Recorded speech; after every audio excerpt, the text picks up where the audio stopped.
when I was like Ah. trying to cast. Oh. Good evening, everybody. This is Omar Serrano with the Tilted Lawyer podcast. I am joined by SchnitzelNinja. I'm going to be joined later by Lauren Knighty. And together we're going to role play what it would be like, what it's going to be like, because this is coming sooner than Laura would care for. What it's going to be like when she's sitting in her attorney's office who's been all hired. Like, we're not putting on the big sales pitch. Now it's you are my clients.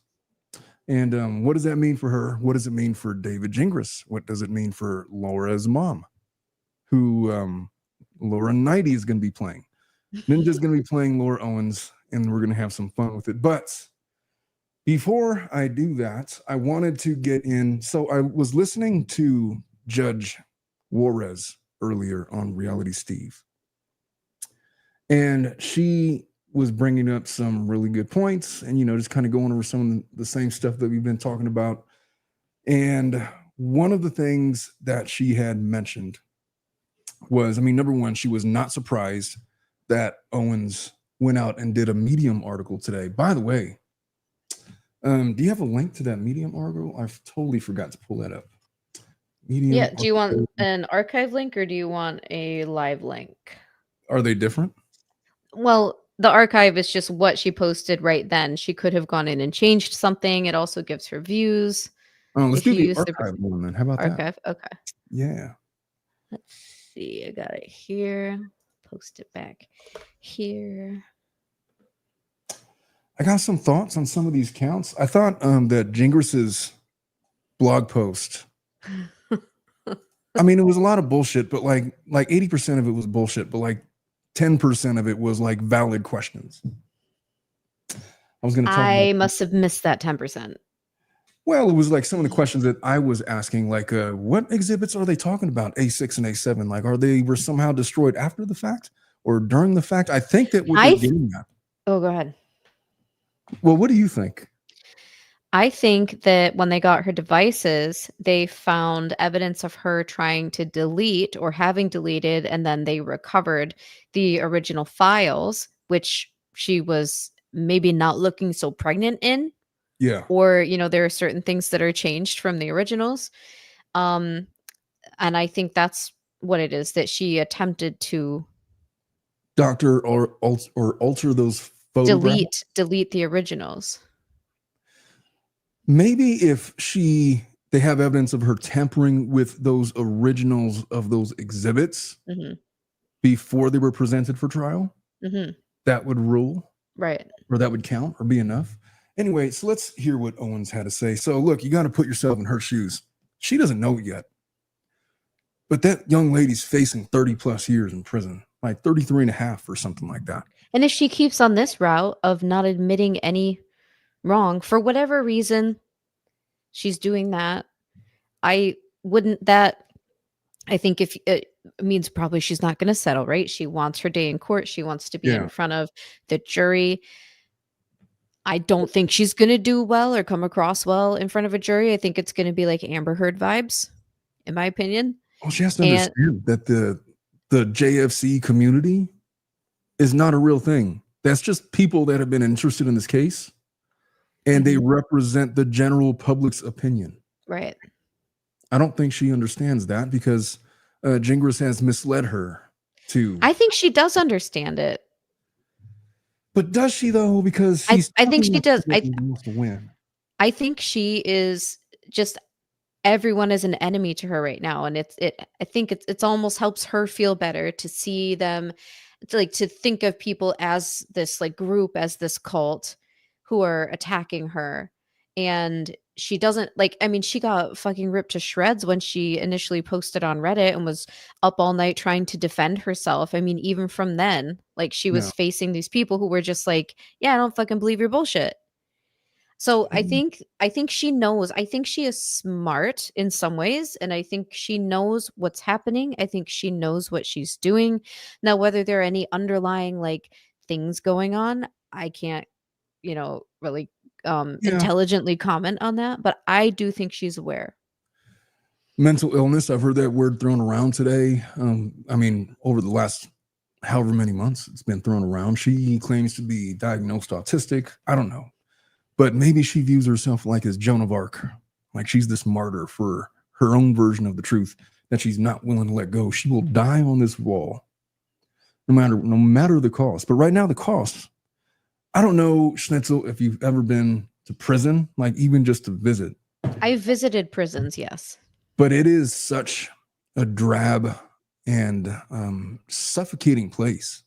Like when I go on some of these jail visits for my clients, like there's one prison in particular, like you have to walk down like this really long walkway, this hall, and like you're literally like inside the prison walls, and the air in there is stale. There's not really any windows, and like everything is dark, like that drab yellow lights shining down. Everything echoes. There's no like visual stimuli, just gray walls, gray floors. Everything is steel and cold and just depressing and whatever. And when they lock you in there, because they lock the doors behind you and they have to buzz you in and out. And you're sitting there for like an hour or 45 minutes to an hour waiting for your client. It freaking sucks, man. They don't give you your cell. So you're just basically sitting there like doodling on paper. And I remember thinking every time I was like, if I had to be in here for longer than an hour, I would lose my effing mind. Like I wonder if I would just lose my mind at some point. And you probably would. Yeah, of that shit. Like it changes you fundamentally. Like it's almost like forced inward meditation without the aid of hallucinogens or like ayahuasca or something, you know? Which is why so many people go in there and they find spirituality, they find God, they find Allah, they find lots of things. They find whatever is internal to them. But I have not read this article yet. I read her press release. So this is a first impression for me. Let's see what she has to say. She says, as someone who has never been charged with a crime in my life, I am stunned by the 7 felony charges announced against me by the Maricopa County Attorney's Office. These allegations appear to be the result of coordinated harassment, misinformation, public pressure, and the aftermath of a paternity case I filed against former Bachelor star Clayton Eckert. I mean, that's her misperception. It was not the result of like this coordinated harassment. No. It was because the judge saw the evidence and was like, yo, this is like above and beyond. And she referred it for prosecution. Did people go to Rachel Miller to try to like press on her, or Mitchell, not Miller, to try to press on her the fact that Laura Owens needed to be indicted? Sure. But I don't think that really influenced anything. I think no, and I want to say too, there was a case about like this woman, I think she killed her cat, and she wrote about it in like diaries. It was something like that. So like she kind of self-admitted in this diary, but then in person was saying like she didn't do it, and they chose not in with Rachel Mitchell, and she chose not to prosecute this case for I don't know all the details, but they chose not to prosecute it. And there were people outside like oh my god, what's the word? Protesting this case. So like, but there had been people like putting pressure on her for that case. Oh, well, why didn't she give in to them for that one? Well, I think if her logic is correct. Here's what I think. I think if this was only about perjury, I don't think that Owens would have been charged. They got her with like 3 counts of perjury or 4 counts of perjury, a count of forgery. But really what it was the fraudulent scheme. Yes, that's the nail in the coffin right there. Class 2 felony. I feel like that's the one where they're not going to compromise with her. And that's the one that holds the most jail time. Yeah, and that's the most dangerous, because if you're trying to prosecute count 1 fraudulent schemes and artifices, class 2 felony, you almost have to go in to prior bad acts. That means all the stuff on the Padlet, going back like 10 years of text messages, 11 years now, Maricini, Gillespie, others, all that is potentially admissible if it's introduced for the purposes of establishing a modus operandi of her, like a fraudulent or a common scheme or plan that she's implemented. Well, I'll tell you, they are going that route. Yeah. Yeah. So they're going to try to exclude that evidence, but the modus operandi stuff is going to make that really difficult. Like that's the one exception to that. Anyway, to that, I forgot. I'm reading an article. Am I sharing it? I sure ain't. I'm not. You could have said something. I was waiting for you to finish that part. All right. Since 2023, I have been the target of a relentless campaign led by a group calling itself Justice for Clayton, a faction of Mr. Eckert's supporters who built an entire narrative on a demonstrably false claim that I faked a pregnancy. I want to say, yeah, I would venture to guess that maybe 80% of the people who are interested in this case were not Clayton fans when they found out about this. Clayton was not a popular bachelor. He had a lot of haters. I think he probably still has a lot of haters. But this, what she's trying to say, like, this is Clayton's fans and Clayton's people, all this stuff. Like, no, like I wasn't a Clayton fan. And I know I don't speak for everybody. I'm sure there were some, right? But I think a lot of people were interested maybe in The Bachelor, or this just came across the Reddit, or like for me, a friend sent it to me. So everyone came from a, different place with this. Yeah. Yeah, they got into it for different reasons. I got into it for the salaciousness of it all. When you start reading those text messages. But yeah, I didn't even know who Clayton Eckert was. I was pronouncing his name Etchard for like weeks before I got it right. What and you still say Gillespie. I sure do. I'm not sure if I'm going to be able to fix that. And you Gingras instead of Gingras. If there was something broken in my brain. Oh, is it not Gingras? It's not as Gingras. It's Gingras. He said it in a video as Gingras. Well, nobody's ever corrected me, so I feel like I shouldn't be judged on that one. No, you should probably just keep calling him Gingras. He probably hates it. I called him Gingras to his face. He didn't say anything? No, so it's Mr. Gingras. That's what I said. He didn't even correct me. So what does that say about him? What does it say about maybe he says it both ways.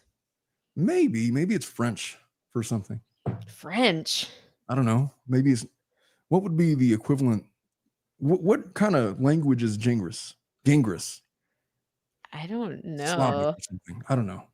I gotta ask Anita at some point. Sorry. Oh shit! It says it is altered form of the French name Gingras, derived from the old French word to gamble, or gamble as in dancing, to gamble or dance. Gamble, not gamble. It's wise never to question me. All right, so she's on about this. That accusation became the rallying cry, fueling thousands of hours of monetized YouTube content, Reddit threads, social media attacks, many of which dissected my medical history, mental health, personal life with obsessive cruelty. Bitch, you put it out there. You posted your medical history. You put, if you didn't want people to say anything about it, don't put it out there. Would you say that she made some mistakes in the way that she went about defending herself in this case? I mean, literally everything she did was a mistake. Yeah. If I were her and I had my brain, but I unfortunately had done this, I would have done everything else after that differently. What would you have told her if, like, you were her sister? Well, that's a tough question because, like, what's our relationship? Well, I've had these kinds of, we got your mom in chat. Mom! No, Omar, I said I'm your daddy. Damn it. What's up, Lauren?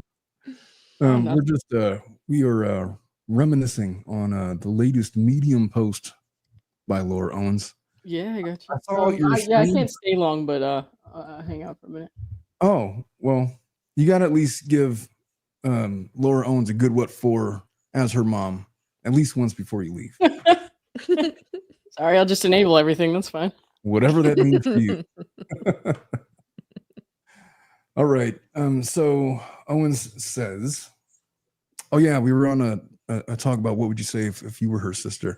I've had this conversation with you know, the hard talk that you have with family. You got to have somebody in the family that sits you down and just gives it to you straight. Like, look, man. Somebody should have done that for me, but now I'm gay, so. Opportunity lost. All right, I'm never gonna get through this. The abuse eventually moved offline. The group issued a public death threat against my mother. That's not true. It was one rogue person whom you apparently interviewed. Oh, that lady? Well, it's up for debate. It's up for debate who was behind that. Back in the early days. Pen account. No, I know what you're talking about. I know you're talking about. Anyway, it wasn't the group. It was one person who did that. Hey, it could have been Laura herself, or it could have just been like a random person. Could have been. But it wasn't a group. Yeah. All right. So she says the group issues a public death threat against my mother and called in multiple false welfare checks to our home, knowing the resulting body cam footage would be released publicly and weaponized to humiliate me further. In June of 24. No, not to humiliate her. A lot of this, I did read this earlier. I forgot. I did read it though, but like a lot of this was just wrong. In June of 24, after the conclusion of the paternity case, the group turned its focus to law enforcement. They launched an international letter writing campaign demanding an indictment just 4 days after my case was formally referred to County Attorney Rachel Mitchell. So Mitchell was photographed smiling alongside a Justice for Clayton member. How do you know that's a Justice for Clayton member? Are we actually going to believe her that that's a Justice for Clayton member? Like blurred, you know, so nobody could like fact check her. No, she probably didn't have permission to post his image. Well, that too. I mean, she's claiming to know the contents of the letter that he's holding. So it's probably neither here nor there. That image was quickly shared by the same group that had targeted me for nearly 2 years, celebrating it as proof that their pressure campaign was working. That's not how I remember that. In November of 24, because of my autism, I formally requested disciplinary-related accommodations from Miss Mitchell's office, which they acknowledged receiving. They never followed up. And under federal law, that isn't a formality, it's a requirement. I don't know. Not if your diagnosis is fake. Well, not if there's not really a case pending.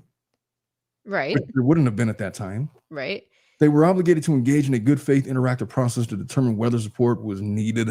They chose not. So for something like that, I mean, okay, so have you ever had people who had to request that?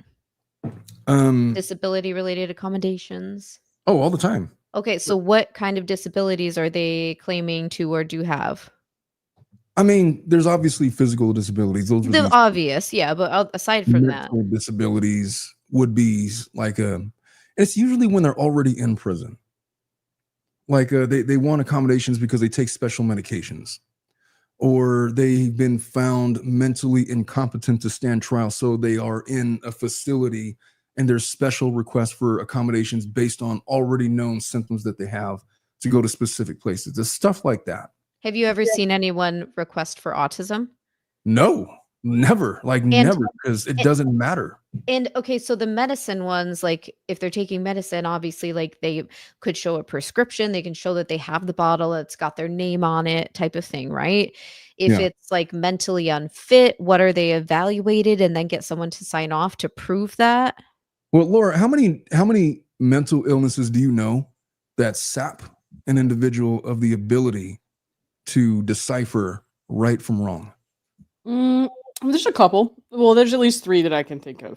Well, there's obviously schizophrenia, which is the one that everybody assumes. There's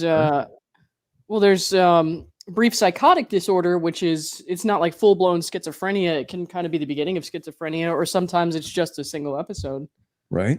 There's bipolar disorder, which mania comes with a lot of the same symptoms of schizophrenia. It's just the mania is a little more prominent than the psychotic features usually, because if it's more prominently psychosis and the mood thing is kind of secondary, then that would be called schizoaffective. And that can also cause those kind of problems. However, I don't see anything resembling that at all whatsoever. Well, the common thread in all of those diagnoses is they don't absolve you of the crime. You're still guilty of the crimes. Right. Well, I guess my question here is like, I guess what I'm trying to get at is, don't people usually have to have proof that they have the thing they're claiming in order to receive that special treatment? I don't believe that the DA had any obligation upon her presentation that she was autistic, whether or not they came with a formal diagnosis, to do anything for her. Like, what would they do? What is she expecting they would have done? I'm assuming that she wanted them to know that if they are looking at her sideways because she might have committed a crime, just know that I have this illness and just take it into consideration. That's the only thing I could logically think about why that would be relevant at all. And she was planning this shit back in September. She posted her first autism article back in September of 2024. I remember. She plans and she plots and she schemes. Interesting. Months and months in advance to try to set things up for herself later on. Sorry, somebody asked about dissociative identity disorder in the chat there, and that comes up every now and then, so I just wanted to point this out really quickly. That is extremely rare, and like a lot of people will try to fake that for stuff like this, but no, that is extremely rare, and also I don't see that again at all here. She is very well aware of what she's done. She's been lucid the whole time. There's no like blocks of time where she doesn't remember faking, that ultrasound paperwork. She knows she did it and she admitted to it. So it's not a dissociative state. It's just being a dick. And she had didn't she say it was to like protect herself somehow? So Clayton wouldn't know where she went and like try to get her like medical files or some bullshit. She did say something. Which time? I mean, she's come up with so many stories. But it's like that's the thing. It's not like, oh, it was because of my autism or it's because of my ADHD or my fucking ovary that disappeared and showed back up somehow. Like she had a reason. She's like, I was trying to protect myself. The bullshit she tried to claim with Mike Maricini, like, oh, I'm fear for my life, and then she gets the DVRO. Mm-hmm. Yeah. Ricardo's coming in clutch with the super chats. He says that love for everyone because this is a celebration. And then he says St. Joan d'Arc was legit. Dark. Dark. St. Joan d'Arc was legit. LO was legit evil. Totally. All right. So let me continue with this. Where did I leave off? That same office has never acknowledged that I hold a valid order of protection. Like, what do they want to do? Does she want like here's a certificate? Thank you for your concern about your mental illness. I don't know where she's going with this is what I'm getting at.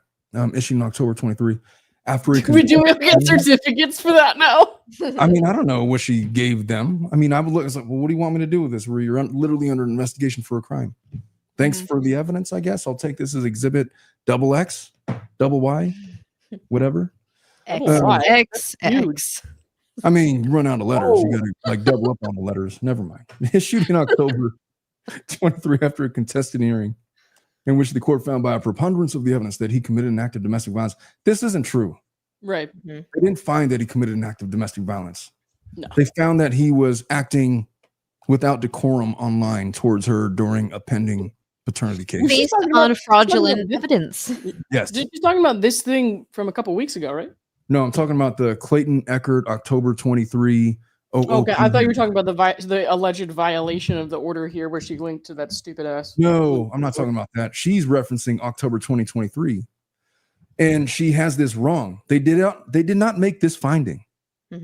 They found that he was being a dick online. Are you saying she's lying? Totally. What? That's exactly what I'm saying. I'm saying that she has a fundamental misunderstanding of this case if she really believes that. And when you don't have a fundamental understanding of a case. She's saying that here so that it'll show up, I think, in like online when people like look her up, it's going to show up online and like she will say things that aren't true, but they're out there now. It doesn't matter to her if they're true or not. Like she said them and they're out there. And that's what matters to her. Hey, Donald Trump does that too with great success. I was just talking to my husband about how Gingras, it's so funny. He claims to hate Donald Trump, yet he is a Donald Trump personality. He talks about him a lot. Gingras? And Laura, yeah, he does. Yeah. And Laura's the same way. It's like these narcissistic people who will never admit they're wrong. Like Laura would rather like die in prison than admit she's wrong, and she'll claim her innocence till the very end. Well, she certainly will, wherever that might be, I guess. In the May 25 indictment against me, despite sustained pressure from Justice for Clayton Group, the MCAO, Maricopa County Attorney's Office, did not charge me with faking a pregnancy. That's not illegal, right? Like you can't charge. Is there a charge that exists for like faking a pregnancy? Yeah, it's called count 1 in this indictment. Isn't that just because she brought it to court, though? Maybe she's just saying they didn't charge me with generally like faking a pregnancy. I don't know. I'm trying to see how she distorts this. This is just I don't know if she's doing this on purpose. Part of me wants to believe it's all on purpose. It's always on purpose. Well, 'cause I see this a lot. Like clients really don't understand the charges against them. They think they're going to like wordplay their way out of these charges. Like, no, that means that you faked a pregnancy to carry on a relationship with a guy. That's what that means. To get the upper hand for some kind of tangible benefit. I had questions about that last night. What I've come to learn in Arizona law is some kind of tangible or some kind of a benefit could literally mean the upper hand in a paternity case. And if you fake a pregnancy for the purpose of bringing a paternity petition, you've satisfied that. So that's where they're going. It's not some secret thing. So they obviously don't believe she was ever pregnant. Right. And it sounds like they have been punished positive that she was never pregnant. Mm-hmm. And she's going to say, well, I didn't know I was never pregnant. Like, bullshit. Then why were you like faking all of this stuff? That's where they're going with this. And then the whole JFC, look, she's going to get a jury of 12 with like 3 alternates. And all of them are not going to believe her. And she's going to feel the urge to label the jury JFC. I didn't even think about that. Yeah, 100%. Anyone who doesn't like agree with her narrative is JFC. So that's where we're headed with this. That's what I'm saying. I don't think she really understands these charges, and Gingras has done nothing to help. Granted, he says, I don't know shit about criminal law, and it shows because his rants in blog is just almost not worth reading. It's stupid. In the May 25, I read that part, encouraging the perception without making the allegation because they know it cannot withstand scrutiny. That's not what they're saying at all. I got to read that again. Instead, they are allowing that narrative to linger, encouraging the perception without making the allegation. They are making the allegation, you dipshit.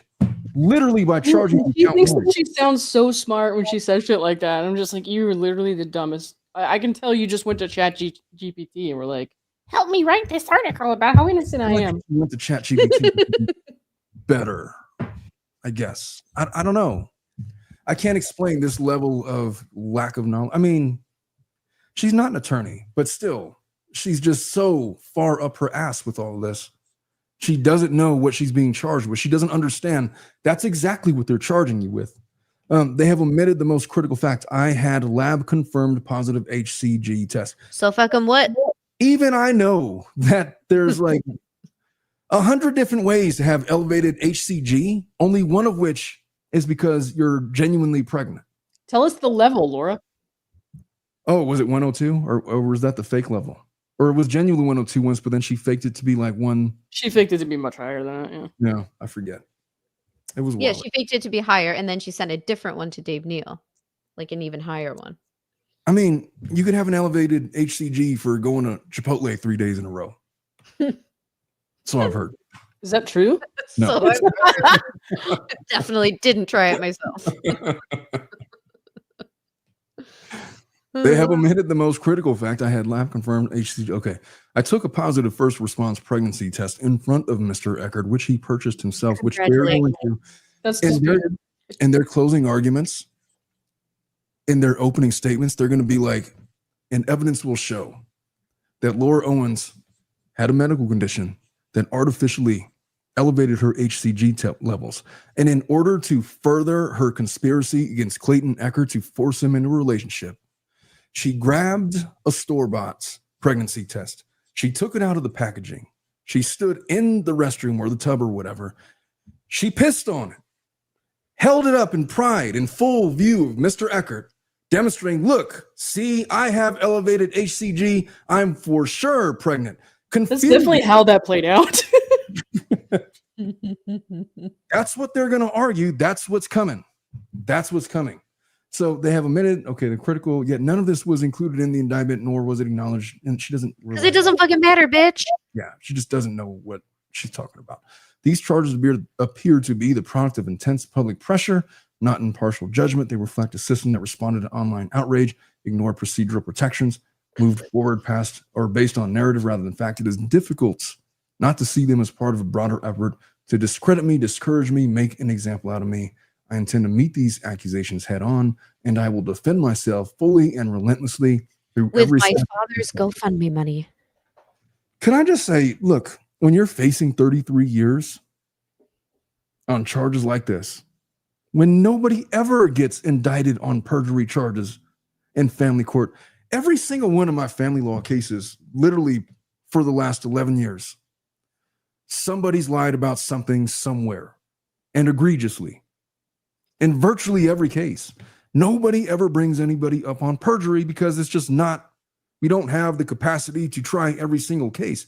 When they are making an example of you and they attach it to count one, conspiracy, then they are hell-bent on following through with the example. And if your exposure is 33 and a half years, then you should believe them when they tell you that if you don't take a plea deal and you make us go to trial on this, and we have to spend 2 weeks of our lives prepping for this and going through the gymnastics of proving our case, then I promise you at your sentencing, we're going to be asking for the maximum, 33 and a half years.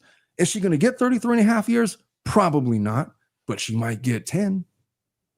She might get 8. Hell, she might get 5.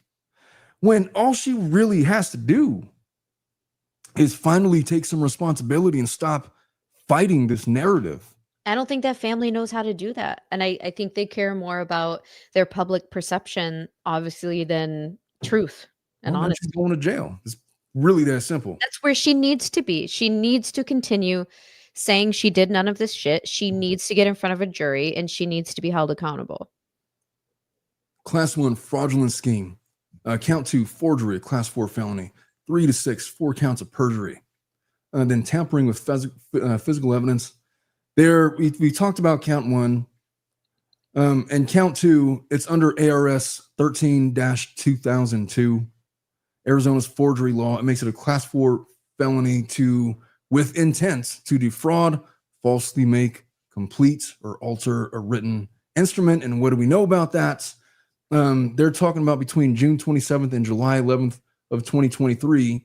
In Arizona, a written instrument is broadly defined to include any document or record containing written or printed matter or its equivalent, which would encompass medical imaging printouts or electronic images by allegedly editing an ultrasound picture to create the appearance of a legitimate prenatal sonogram. They're literally going after the Fiverr thing. Well, Fiverr was with Greg Gillespie. What would be the thing that she altered then? Oh, would have been her sister's thing? She said it was from Smile. She altered the ultrasound. She's claiming that she really got the ultrasound at Planned Parenthood and she altered the top of it to say Smile because she didn't want Clayton to know she went to Planned Parenthood because she was trying to protect herself from him going there and getting her medical records. And then she admitted in court that she did that, right? Deposition in March. Then she's dead to rights on that issue. Yep. She's already guilty of count 2. That's what I was saying. That was her plan, was to try to say, oh, I was just trying to protect myself like she did in the DVRO case. Was she represented at that time? Yes. Who was representing her? That guy Josh, right? Not Josh. That might have been Corey Keith in March 1st. And the or protection, or what are we talking about? No, we're talking about Clayton's During case. her deposition. When Woodnick did her deposition. Oh, the deposition. I'm sorry. Yeah. I'm getting confused. Let me check real quick. And you can move on if you want. All right. Anyway, there's the perjury counts, the tampering with physical evidence. I don't know, but A6 and A7. Yeah, it was Corey Keith. Corey Keith was represented at the deposition. Yes, and then he left on March 12th. So like less than 2 weeks later. The only thing I can think of was A6 and A7 because those were literally, because Gingerbread was right. As far as I know, they're not talking about her taking trial exhibits and destroying them after the fact. That's dumb as fuck. Of course they're not talking about that. So Like, what why they're would he even talking about- mention that? That's dumb. Because he's retarded. I'm sorry. he's just dumb. How about that?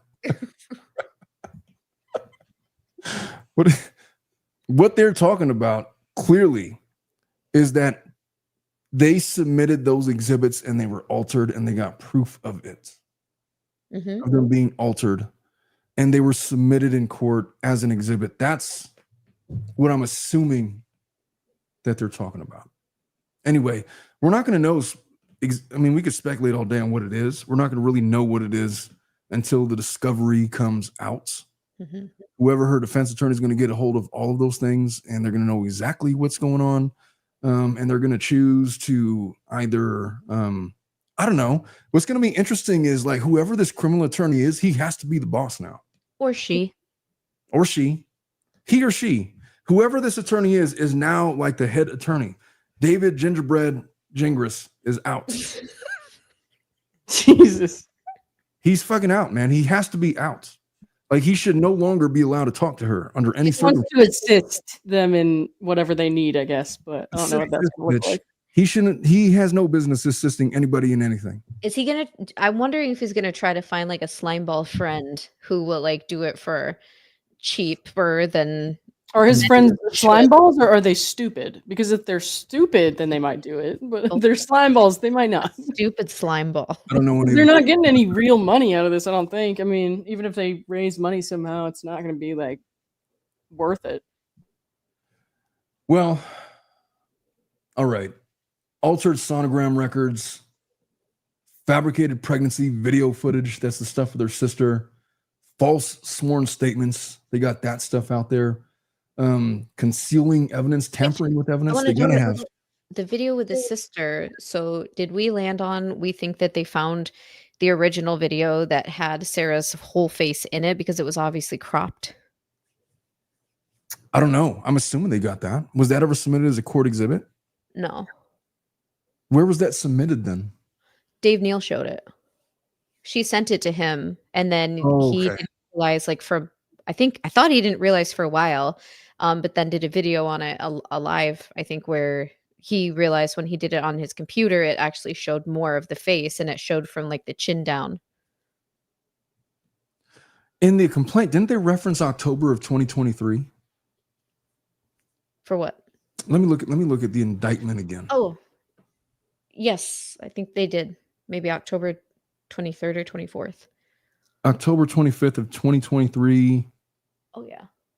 Regarding material issue and believing it to be false, did make a false sworn statement testifying in front of Judge Duty that she had not been intimate with anyone else since March 2022. Well, there's that. There is March 1st of 2024 in regard to a material issue. That is for ARS 122701. Oh, a video clip of father touching pregnant belly. That's sister. Mm-hmm. And they're dating that March of 24, interestingly. So they got a whole narrative of this case that neither one of us have seen. Of course, count 6, June 10th of 2024. Count 7 is the same. So March 1 is the date. That's a big date for them. Mm-hmm. False statements claiming that sonogram image was hers. Well, March 1st was her deposition. Right. Okay. That's how they're getting her sworn deposition. They asked her directly about that sworn deposition. Did she claim it was hers in that depo? Yes. Oh, she's so fucked. Wait, the video, I don't know about the video, but she claimed that the ultrasound was hers.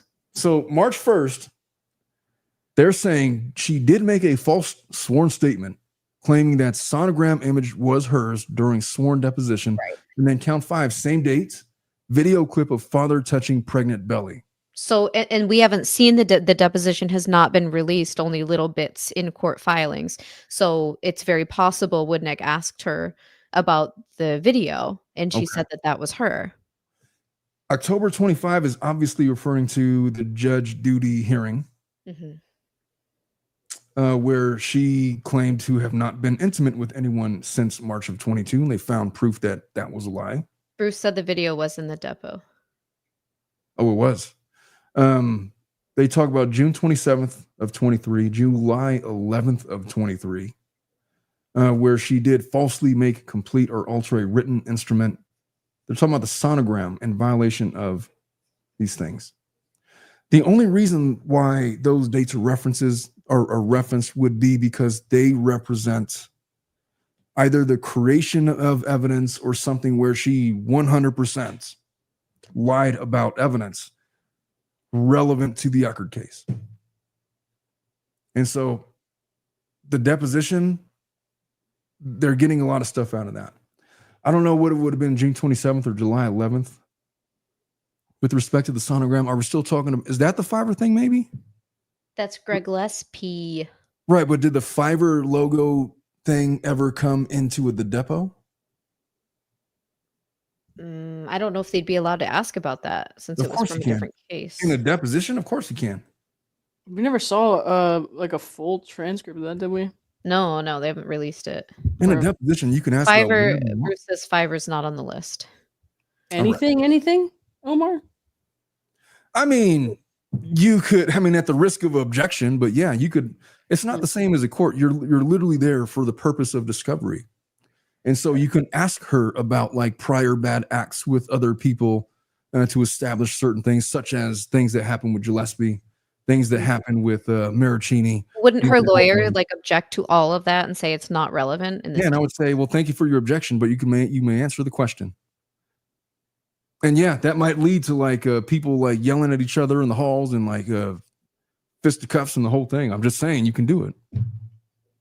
Depositions are the most fun. That's when attorneys get the most beef. It's like you object, but the objection has no meaning.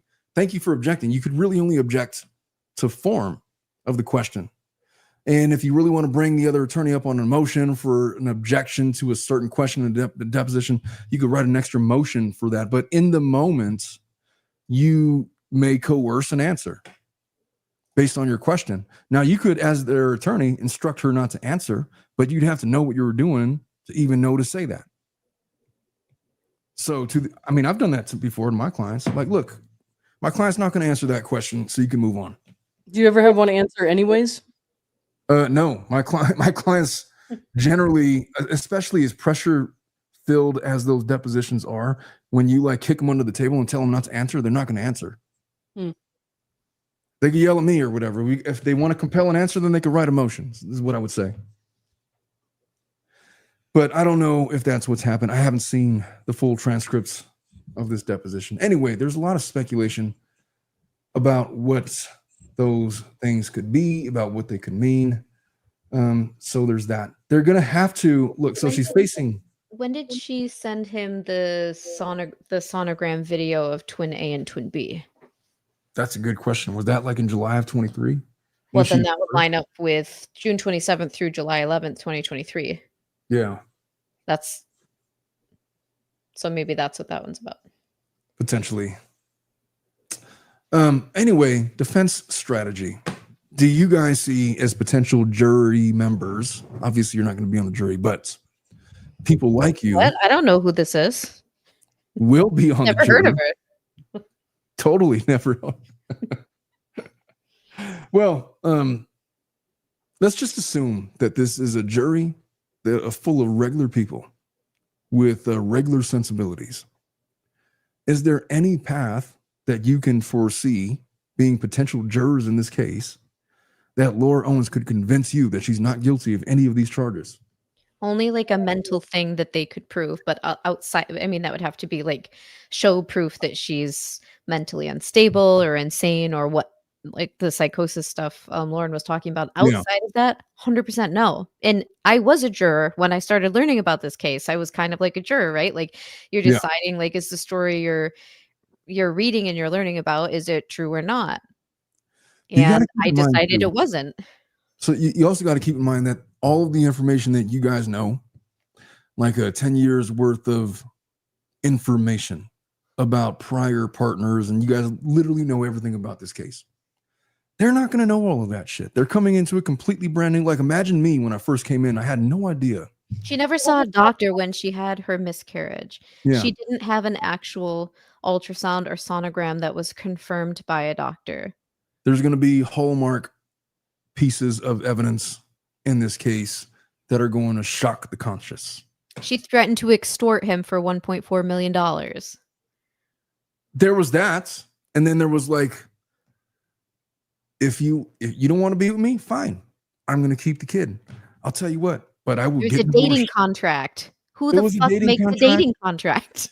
There was admissions that they never had sexual intercourse because he would feel how tight she was. I'm way too big for this. I'm sorry. No, but those things that I can't hear that again. I have to go to bed, guys. I have to go to bed. All right, Lauren. Bye, I'm Mom. already like my brain is in the fog. Omar is so relaxing, and I'm tired, and it's putting me to sleep because of the weed. It's just not working. The combo is not working for me tonight. Really chill. Oh boy. Yeah, well, it's like we got Mr. Suave Smooth voice over here, and then me, and I'm high. Totally not in and- smooth voice right now. I'm like, That's pretty much it. I don't really know where I was going with that, but I gotta go. well, get your rest, All right. Lauren. Yeah. Be Bye, safe. everyone. Bye.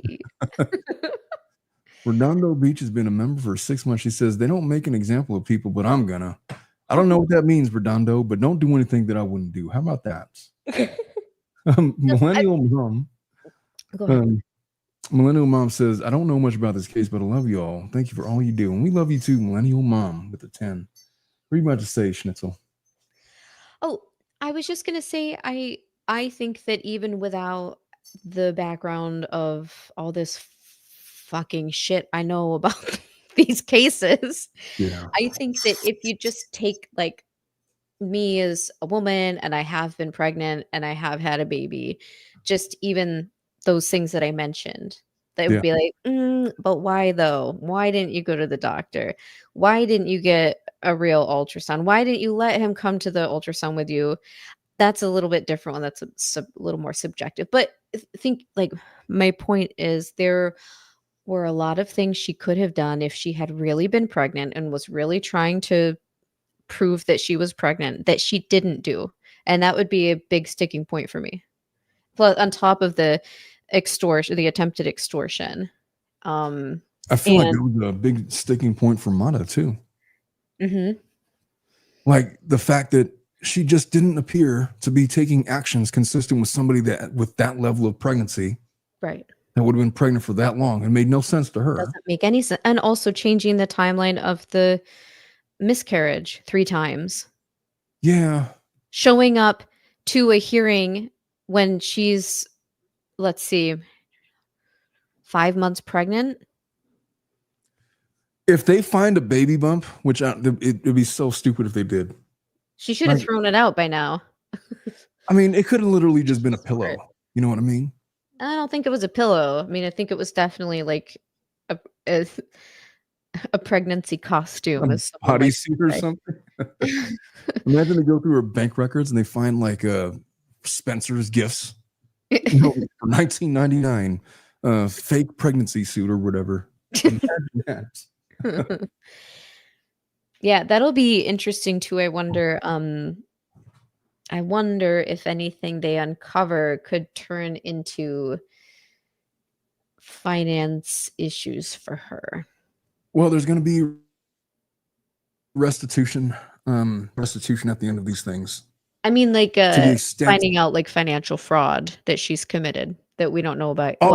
Or we maybe speculated about, but yeah, potentially. I mean, I don't know if they're tying that into count 1 or not. But to the extent that they're trying to say that she used this scheme to coerce Eckerd into some kind of a real estate deal, maybe, I don't know. It's possible. Anyway, I need you to get into character. I need you to assume the role of Laura Owens. I'm so ready for this right now. All right, I'm going to need you to step Guys, I'll do my best. You have just scoured the earth and you have found the defense attorney that you're going to go with, and it happens to be me. And now you're in my office and you're sitting with me for the first time in my office, and we're going to go through the exercise of deciding how we're going to defend you in this case. And I'm going to go over my parameters and my expectations for you over the next 6 to 8 months of representation that I anticipate this is going to take. So, Miss Owens, it's a pleasure to finally have you here. I know you have a lot of questions. I know you have a lot of concerns. I know that you're going through a lot, and I've researched your case ad nauseum for the last 48 hours. So I have some thoughts, but before I get into my thoughts, I want to know how you expect us to proceed in this case. You've been charged with 7 felonies. What do you think about these charges? You've read them with me, this indictment. I think they're absolute bullshit. I didn't do any of those things. And if I had done them, they were just to protect myself.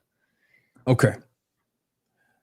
I want you to hold on to this thought for me right now, because I told you that I spent the last 48 hours combing over all of the evidence that I'm anticipating that they're going to present against you. And I found this Padlet.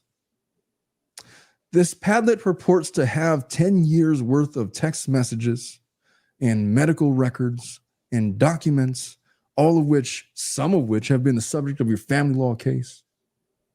Are you prepared to tell me that the entirety of all of that evidence is bullshit? Is there any truth to any of it? Because that's what's out there. If any of that evidence has been doctored or is not as you left it, then I need to know. No, none of it's true. None of it's true. Okay. Well, here's what I know about you. You just went through a full family law trial. A lot of those exhibits, I have referenced and cross-checked with some of that internet evidence. They appear to be true to me. They appear to be true to me. And here's what I know. Here's where I think they're going with. I think that nobody believes that you're pregnant. And I've heard about a JFC cult. I've talked to your attorney. His name is Gingerbread. I talked to him. And he seems to think very highly of you, and he thinks that you're, whatever. I also know that he got destroyed in court. I know I read the judge's opinion, and they think that you faked a pregnancy. And that's going to hold a lot of weight. It's certainly held a lot of weight with this district attorney. And you have to keep in mind that David Gingras is not going to be sitting on your jury. It's going to be regular folks. And there is a lot of literature about you out there, and there's a lot of public perception. And there's a lot of folks that have run through all of that evidence, and they think that you're guilty. So here's my question to you. I know you believe in yourself. I know that you're going to try to tell me right now that you're innocent. But you have to keep in mind that there's going to be a jury of 12. And they're going to see all the evidence that was presented against you in the family court. And they're going to see some extra stuff that I don't even think that you have any idea what there is yet. They're going to show me your cell phone records. I haven't got your discovery yet, but I'm going to get all of the evidence of the Cellubrite information from your cell phone. And I'm sure that they're going to point to areas where you doctored evidence, where you admitted to doctoring evidence in a family law case. And I'm going to have that evidence. And if we go to trial on this, that evidence is going to be projected to a jury. And they're going to form certain opinions about you. And I can tell you, having done this for a really long time, that when you're found to have been a liar in court, even if you admit to lying, it really damages your credibility. So I want you to try again. And I want you to really tell me what you would like me to tell a jury about your innocence. An attorney-client privilege. You can tell me literally anything. I would want you to tell them that I have been bullied relentlessly for over a year and a half. Nobody I cares. have been threatened by multiple men just for being pregnant with their children.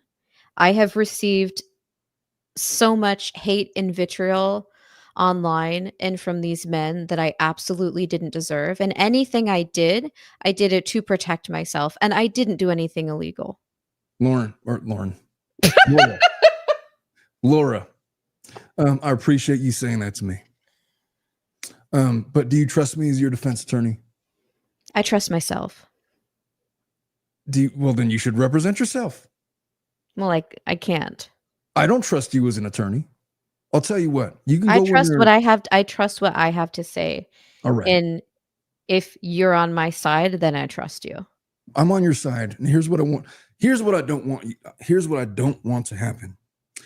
There is not a world that exists where I think that you should be going to prison if you followed my advice. I don't want you to go to jail. I would rather go to jail than to admit to something I didn't do. Well, then you don't need me. Because I'm telling you right now that, listen, all of the people that are bullying you, all of the people that are harassing you, they're not the ones that are on trial. None of them. None of them. You were the What one. they have to say shouldn't matter. The fact should matter. And the fact is that I had a positive HCG test, actually not one, but several, and a positive blood test for pregnancy. Yeah, you tried that one time. And I you can't brought it help in I can't help that I got a bad judge. And I can't help that the system is against me and that they didn't overturn her ruling. That's not my problem. That's not my fault.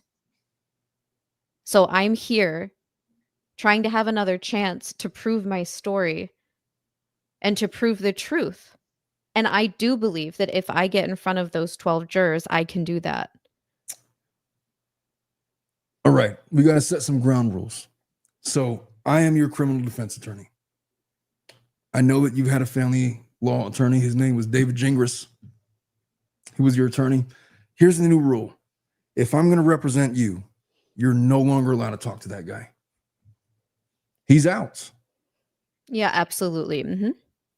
And if I hear that you talk to him through text message or telephone or whatever, then I'm out. You hired me, you paid me a lot of money to represent you in court, and that guy's not a criminal defense attorney, and that guy has gotten you in a lot of trouble. I mean, I think he's been my knight in shining armor. Well, he hasn't, because he lost, and now you owe $200,000 to a guy that you think has committed acts of domestic violence against you, but nobody else thinks that. No, actually, don't worry. I have a bar complaint written up for him. All right, totally. Well, we'll see if that works. But in the off chance that it doesn't, I just want you to consider right now, we're not fighting about money. I'm not even sure that we're fighting about truth. I just need to know, I need to hear it from your mouth. Do you want to go to jail? I will go to jail if it means that I can tell my truth and not have to admit that I did something I didn't do. Well, I'll tell you what, you had an attorney, right? And you said that he was your knight in shining armor? He was. And he was telling your truth to the entire world, was he not? Well, maybe he didn't do it well enough. I don't know. Weren't you also Are telling you a better lawyer? Yes. Okay. Well, maybe I have a better chance now. I don't believe your story. Here's what Well, I I know. need someone who believes in me. Well, I'll tell you what. I will go in there and I'll argue whatever you want me to argue. I'll be in there and I will be flipping Clarence Darrow in there. I don't know who that is. He's the greatest trial attorney that ever was. I'll just take your word for it. Listen.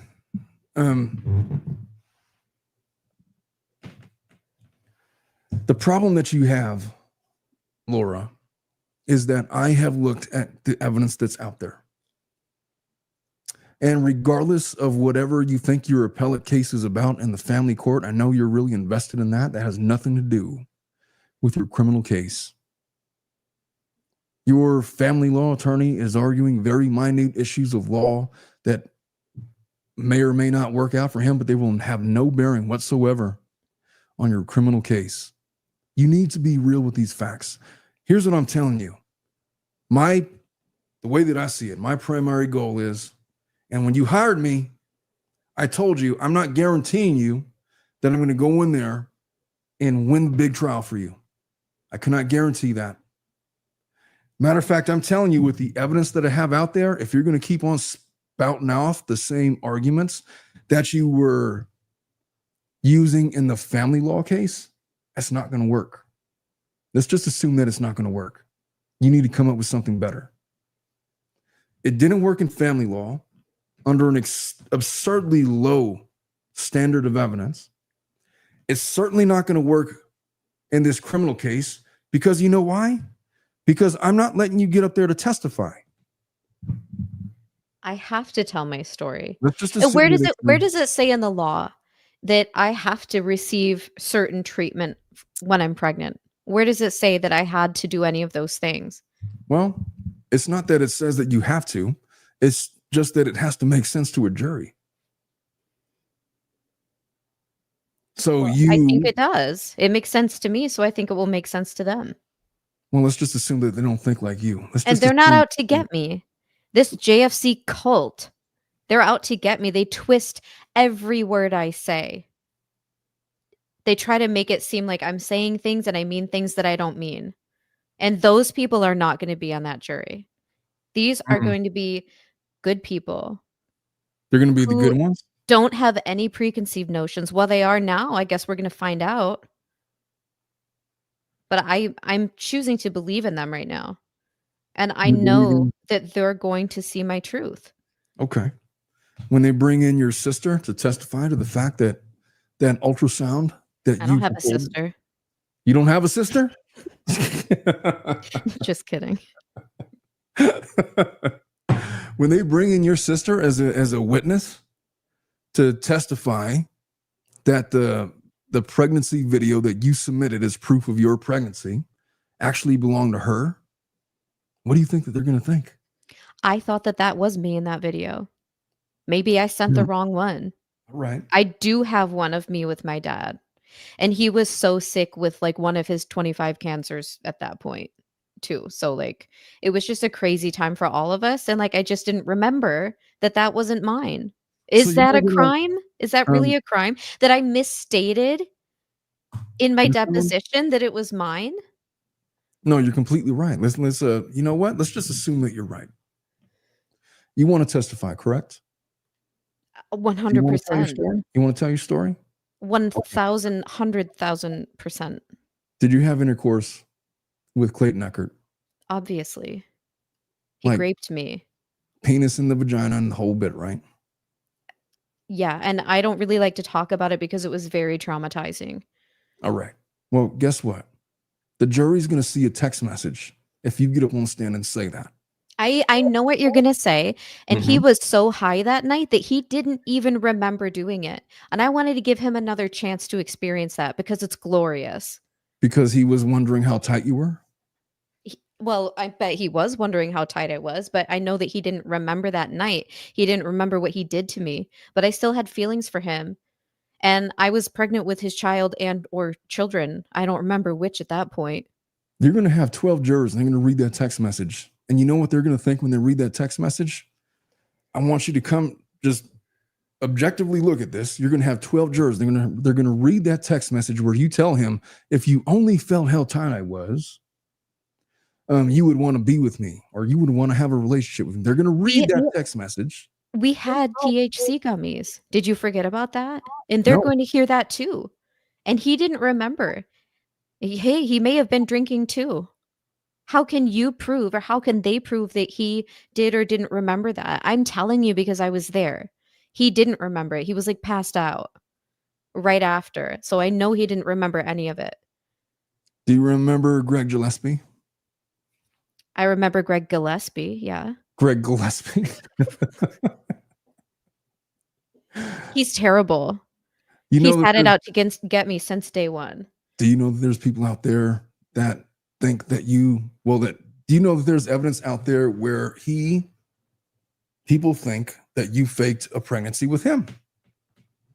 Do you know what evidence that they're going to bring up? Why don't you tell me what the evidence is? Do you know how many times he hacked into my iCloud?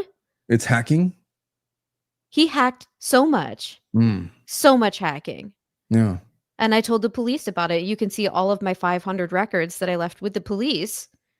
And the Gillespie connection, have you read that? They're going to see that, and they're going to see everything that he did to me. Do you know that people think that you faked a pregnancy with other guys other than Eckerd? And Well, they can think all they want. Show me the proof. well, they're going to show you know what exhibits that they're going to bring up? What are they? I have no idea what you're talking about. You seem to know this case better than I. I mean, if you're talking about the guy in San Francisco in 2016, I was pregnant with his twins. And I did receive 6 abortions, and 5 of them didn't work. That's a true story. So I'm going to go and be able to subpoena the medical records of your 6 abortions and show them to a jury so that I could demonstrably prove that wasn't like a modus operandi scheme to Well, fake pregnancy with that guy? I mean, I don't know what people are saying these days about Planned Parenthood, but I am telling you, every time I went, I didn't have to give my name and I didn't have to show my ID. Mm. Well, Lauren, if you think, look, you can go in there and say that if you want to. You can. I'll go in there and I will argue the points. I'll say all the things that you want me to say. But here is the difference. If you're wrong, you're facing 33 and a half years. You just might be sentenced to 33 and a half years because they want to make an example out of people that they think, not that you think, but that they think that you faked pregnancies, that this was your scheme to attract men, that this was something that you did, and you did it willingly and willfully in a court of law, in a family court, in an effort to defame, in an effort to conspire against an individual, certain things, and they're not going to believe you. And if they don't believe you, you're going to jail.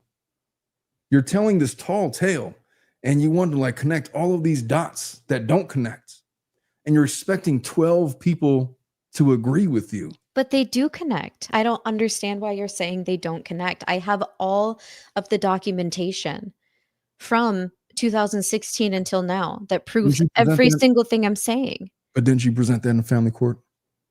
Some of it. But again, I can't help if I got a bad judge. I can't help if she was a fan of Clayton Eckerd. That's not something I could control. Okay, well, what if she wasn't a fan of Clayton Eckerd?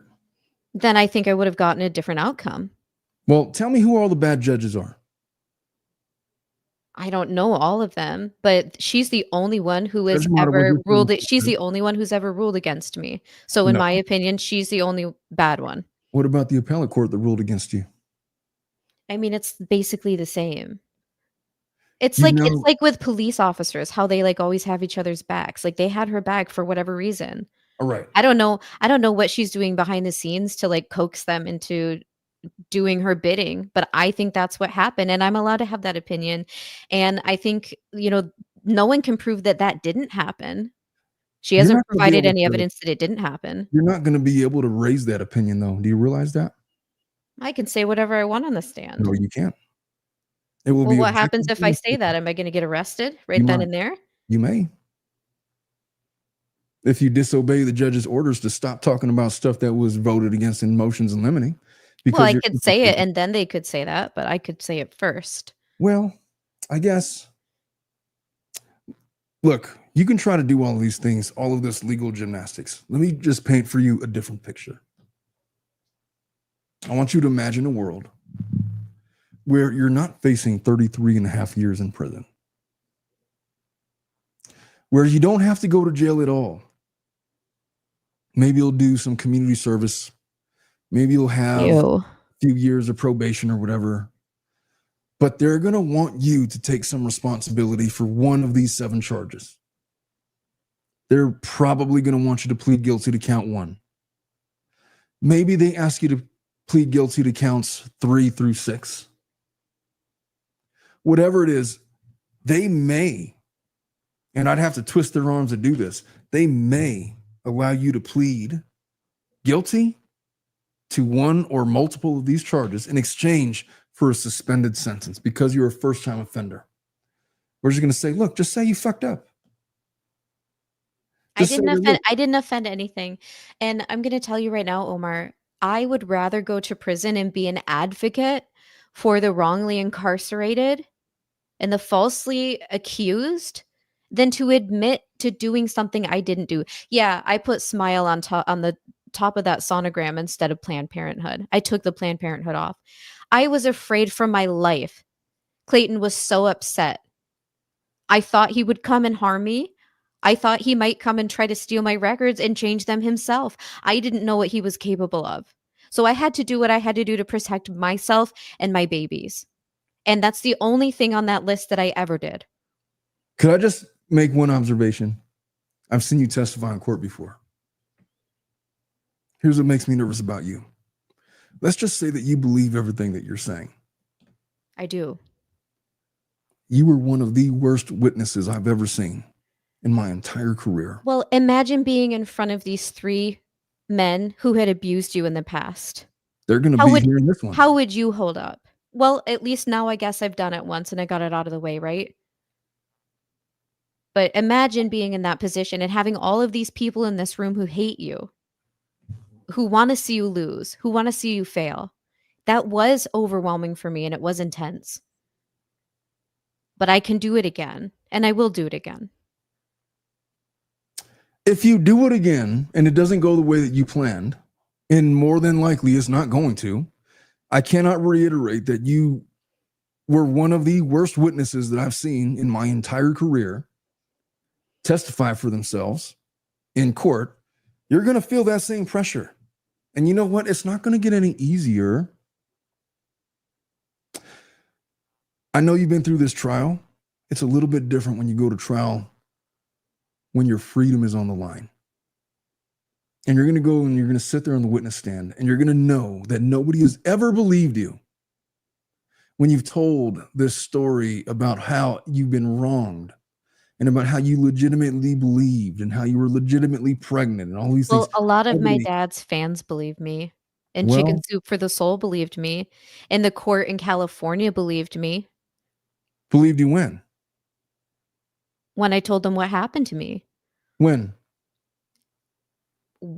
When I did those things, when What I things? went to the court in 2018 and 2020, No, when no. when I did my TEDx, and it's still up, by the way, because they Well- believe in my story. They know I'm telling the truth.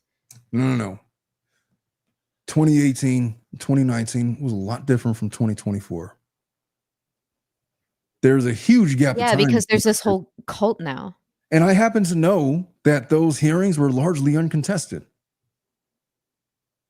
meaning they weren't tried on their merits. Everybody wins a DV case that is uncontested.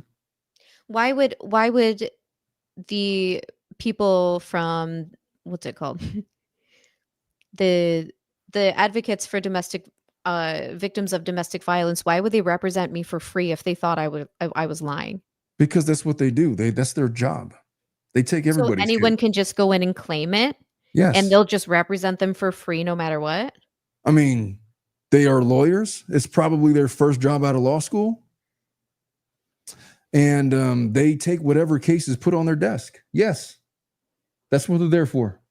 It's called public interest law. Well, they never sat here and told me the things you're telling me, like they didn't believe me and there's all this evidence against me. It's They not that told I me don't they did believe you. believe me. Let's just assume that I believe you. Nobody else believes you. But here's not. It's not. My mom believes me. My dad believes me. My sister believes me. They're not going to be on the jury, and your sister's going to be testifying against you. Your dad's going to testify against you. Did you know that?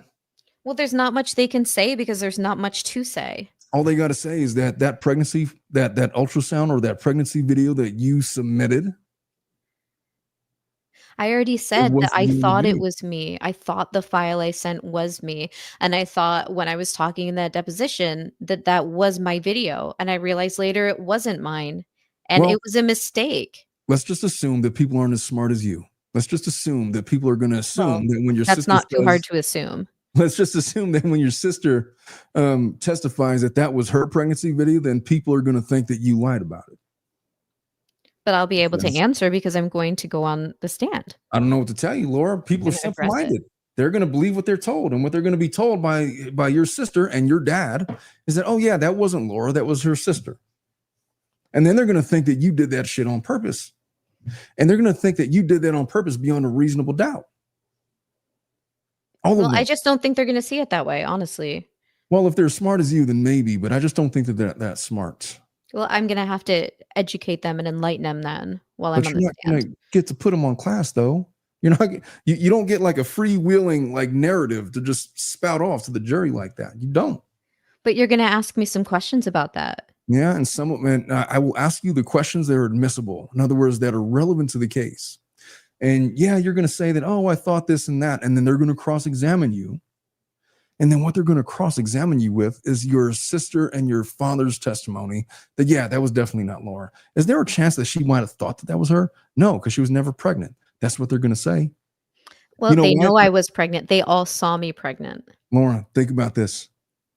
If they say that, they may find themselves rung up on charges themselves for perjury. Well, didn't you say it's almost never charged or tried? Yeah, but here we are, aren't we? You've been charged like Yeah, but fourfold they on the wouldn't be. perjury counts. That's the thing. If they're not That like, should, well, it should tip you off to this fact. They're out for blood. They're out to get you. Your case has taken on a life of its own because it is so anathema to what normally happens in these paternity cases. It is so incredible that it's taken on like this weird media following. People know about this case, and they know about it because of the absurdity of it all.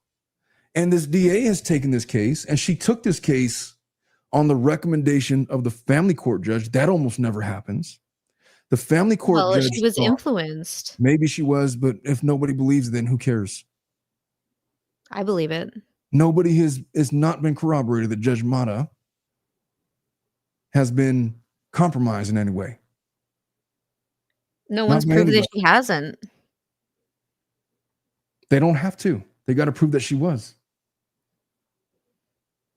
And that's why you lost your family court case. And that's why you've lost on appeal. And that's why you're going to continue to lose on appeal. And that's Well, why you got to that's stop. why David Gingras is going to subpoena her and interview, give her a deposition, and he's going to find out the real truth behind that. Well, when he does that, I will shake his hand and I will buy him a beer. But until that happens, and if that happens, and if that doesn't happen, let's just assume that David Gingras is a fucking idiot. That theory of law is not going to fly. Not in this criminal court, and it doesn't matter. There's not going to be any findings that Judge Mata, who is an upstanding model member of the judicial community, who's been a judge, who has a really good track record, is going to be found to have been somehow wrong in her assessment of you. And if you bring that up, if you want to bring that up, then they're going to bring in all of the stuff from the family law case, and it's not going to help your criminal case. And then they're going to bring in all of the transcripts from when you changed your story on the stand and when you admittedly told some untruths. And the jury's going to get to hear about how you crumbled on the stand, told various lies on the stand, and it's only going to help the prosecution's case. It's not a smart move to go after that angle. In other words, you need to stay as far away from the family law case as you possibly can. This is no longer about the family law case. That's been adjudicated and it's done. It's over with. If you want to vilify Judge Mata, nobody other than you and your family law attorney thinks that that's even a thing. And that's how it's going to come out in the criminal courts. You could think that. You could think whatever you want. But it's not about what you think, it's what you can prove. And what they're going to be able to prove is that there's never been a finding that Judge Mata has ever been biased one iota when she was making her decisions about the merits of your family law case. And if you make that accusation, the entire family law record is coming in. Do you understand that? I do, but I just have to say, like, I'm not afraid. And like, I don't know if you understand everything I've been through and why I've done what I've done. Can you at least see that? Well, here's what I'll say. Laura, this is what I think. This is what I think. It doesn't matter what I believe. It doesn't matter what I believe about your guilt or your innocence. If you want to continue with this story, I'm telling you that I don't think that you could present that argument and win. And if there's any attorney out there that is going to try to tell you otherwise, then they're a fool. And we're not talking about losing a paternity case. We're talking about if you lose, you're going to be in your 70s by the time you get out of jail. Do you understand? I mean, that's never going to happen. But if it did, I would wear it proudly because I would know that I was in there still staying true to my truth. All right. Well, if that's what happens, then I will stand with you at trial. I will sit with you at counsel table. I will make the argument and I will accept the outcome. And every year, annually, maybe on your birthday or something, I'll come and visit you and bring you like a cupcake for your birthday. Oh Until my you're God, can you released. please bring Domino's pizza instead? When you're in your mid 60s. I'll bring Domino's pizza. I don't know if they, well, I don't know what they would allow. Maybe we'll just put money in your commissary. Just sneak it in. I'll tell you what, this is what we're going to do. Listen, I know what you want to do. I got some time here. Let me just get the criminal record. Let me just get the discovery record from the DA. We'll go through it together, piece by piece. Oh, that's good because I have something to say about every single piece. What do you got to say? What's that? The truth. All right. Well, there's the truth and there's what's documented. Well, they're the same. My truth is what's documented, but I mean, I'll show you. I'll show you when we get to that part. Okay. All right. Well, we'll go just put a pin on that for right now. Right now, I just want you to consider and really sleep on what I'm telling you, that if you're wrong and if you're not as convincing as you think, then, and look, if you're prepared to make yourself a martyr, then you could be a martyr. Look, you're the boss, right? You want to try and go forward on this theory of a case that's not going to work, then I will wave the flag and we will die a quick and painless death and you will be in prison until your mid 60s.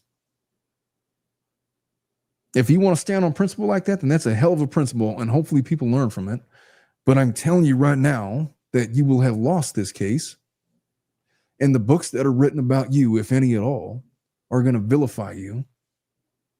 But at least you'll have the good fortune that the knowledge that you stood on business once and you stood on business, even though it cost you your life. If you're prepared to do that, then we'll do it. But before we start jumping to conclusions, let me just talk to the DA. I want to see if it's possible, if there's a way out of this without you going to prison, because there's so much more than life than martyring yourself. I understand what you're saying, Omar, but that's just not the vision I have for this. And there's just absolutely no way I'm going to admit to things that I didn't do. I mean, there have been so many like incredible women who have been falsely accused of like murdering their husbands and things, and like they just didn't do it.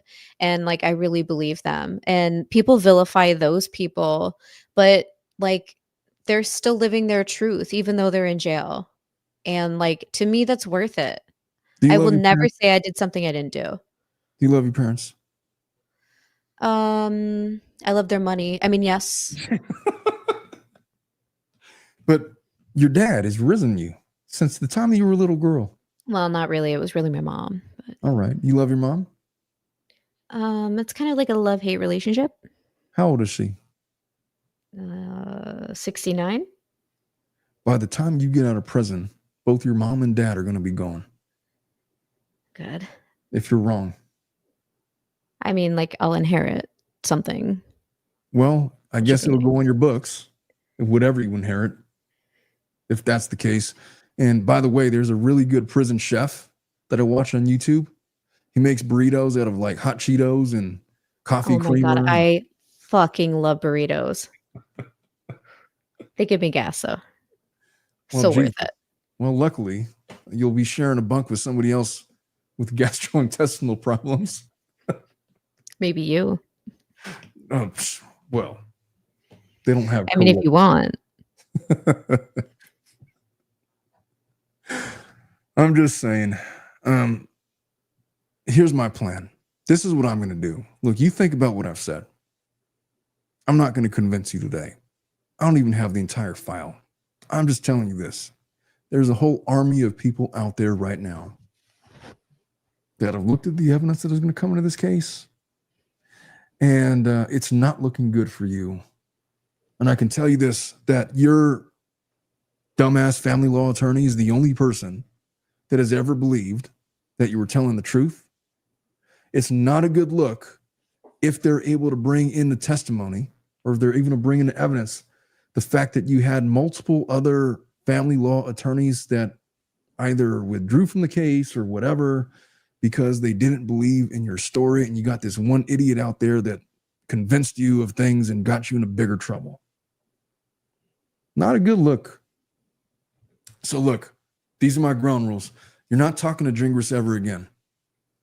If he wants to talk to you, then he needs to talk to you through me. That's the rule. And if I find out that you had any communication with him, then I'm out. You can get the public defender for all I care. Is that a deal? I mean, I think we're just going to have to talk about it, because if we can't get on the same page with this, like, I don't think we can move forward. Well, there's a lot of pages of this. All we got to find is one to get on. But look, I'm on the truth page, by the way. Well, it's not about the truth page. It's the what you can prove page. And they're two different things. So this is what I'm going to do. I'm going to go and I'm going to talk to the DA. And I'm going to forge a path to you taking a plea deal that allows you to stay out of prison. And when I get that deal, you're going to strongly consider it. And you're only going to reject it because you want to stay in prison until your mid-60s, because you're standing on business. But before you do that and make the decision, let me at least get it to you in writing. Did I pay you anything yet? Yes, you've paid me $100,000. Fuck. Non-refundable. It's a flat fee. So, I mean, you can ask them, but I just don't see like a world in which I admit that I did any of that stuff. well, you might want to think long and hard about it, because you might not see it now, but you might see it 20 years from now when you're sitting in that jail cell with a gastrointestinal inmate. How about that? April F says billing hours don't include finding out fees. Oh, yes, they do, April. No, they don't. That's actually really funny. They don't include finding out. They don't include finding out fees, Laura. Fuck around and find out. I need what's the Emily DB? No, I don't think that's facts, not fuckery thing. Yeah. Yeah. Omar Ello needs to talk to DSG for the paternity case. No, fuck that. He's not allowed to talk to Laura anymore. I'm her attorney of record. Fuck that guy. He could get through her through my office. You're not allowed to talk to that fucking guy anymore. He's not a criminal defense attorney, and your freedom is more important. That's the rules. The truth sets you free, Omar. Oh, well, let me tell you something about truth. Truth is a funny thing. What is truth? Is mine the same as yours? Because we both have truths with varying and minute differences. Jesus Christ Superstar.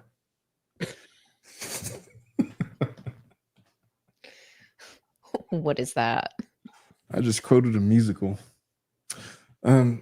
Look, I'm all for truth. When you're out of prison, you can go give TED Talks about how the evils of the system and how you were forced to plead guilty and you were forced to do this and that.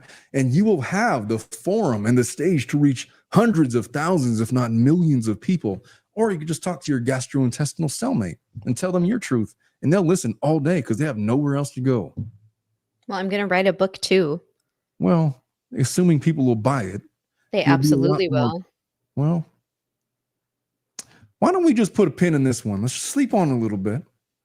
I'll be back tomorrow. I'll come back with updates about what I spoke to with Mitchell over there, and then we will go over the evidence together. Is that a plan? That sounds great. And I'll get out my binders too. All right. Well, fuck your binders. I'm going to go over what the DA had. Well, you know what? No, keep your binders. We'll compare and contrast. Yeah, exactly. You need like some context to some of that bullshit they have. All right. Oh, this is going to be such a, you know what? I don't think 100,000 is enough. I think it's 99,000 too much. Oh, I mean, you could get the public. I don't want to call them public. I could pay anyone to just settle for me. I'm paying you the big bucks to help them see my truth and to help them believe me. Well, I'll tell you this, because I'm an ethical lawyer, I'll take your money. Look, I'm getting paid regardless. I don't give a shit. You get found guilty, you go to prison for 30 years, I'm going to go home and sleep at night and soundly. I get you. I don't understand that, because if you know I'm telling the truth. If you don't believe me, I don't really think I want you representing me. I'm just gonna do another GoFundMe. My Mm. dad is gonna get another cancer, or maybe my mom this time. I don't know. Oh boy. And I'm You gonna know what? pay someone who's maybe I will hire David S. Gingerbread to represent me in this case. The I fact know that you he called says him it's like Gingerbread. out of his hands, but you know what? I do think maybe he's the best choice for me. He believes in me. All right. Well, he hasn't done a very good job so far. But what feels good is knowing that I have someone behind me who believes in me, and I actually thought he did an amazing job. There's lots of things that feel good that aren't really the real thing. What, like 2 blowjobs? Totally. I'm just saying there's lots of things that feel good. It's not about your feelings. It's about your freedom. Listen, Well, I told you what my perspective on my freedom is. understood. Just know this. Your freedom is what I'm concerned about. It's not that I don't believe you. I believe that you believe what you're saying. And you could always rest easy knowing that. There's never going to be a time where I'm not going to argue your case. If I have to argue it, if that's the route that we're going to go, I will argue it, and I will argue it way better than Gingerbread. I'll tell you that much. I'm just saying I need to be an ethical attorney and let you know what you're up against. And what it appears that you're up against is an unwinnable case. And we'll go through it page by page. Look, there's this lady I know. Her name is Sarah Boone. Oh my God, I love her. A lot like you. A lot like you. Yeah, I see myself in her. She fired like 9 attorneys because Yeah, I mean, they weren't doing a good job. Yeah, and then she got this guy to represent her pro bono, and she thought that he was like the shit or whatever. And then she got convicted for murder, and she's in jail for the rest of her life. But she's still on business, man. Hey, good for her. Great job. And you know what else? She wrote books. She wrote books, but nobody's buying her books. Did you know that? They're buying the books that the judge wrote. Well, I mean, the tariffs and everything, like maybe the price is too high. That's what it is. You know what? Give it out for free. See how many read it. Just to hear your measure of the truth. I think it will be. Laura, I like you, man. You're a good kid.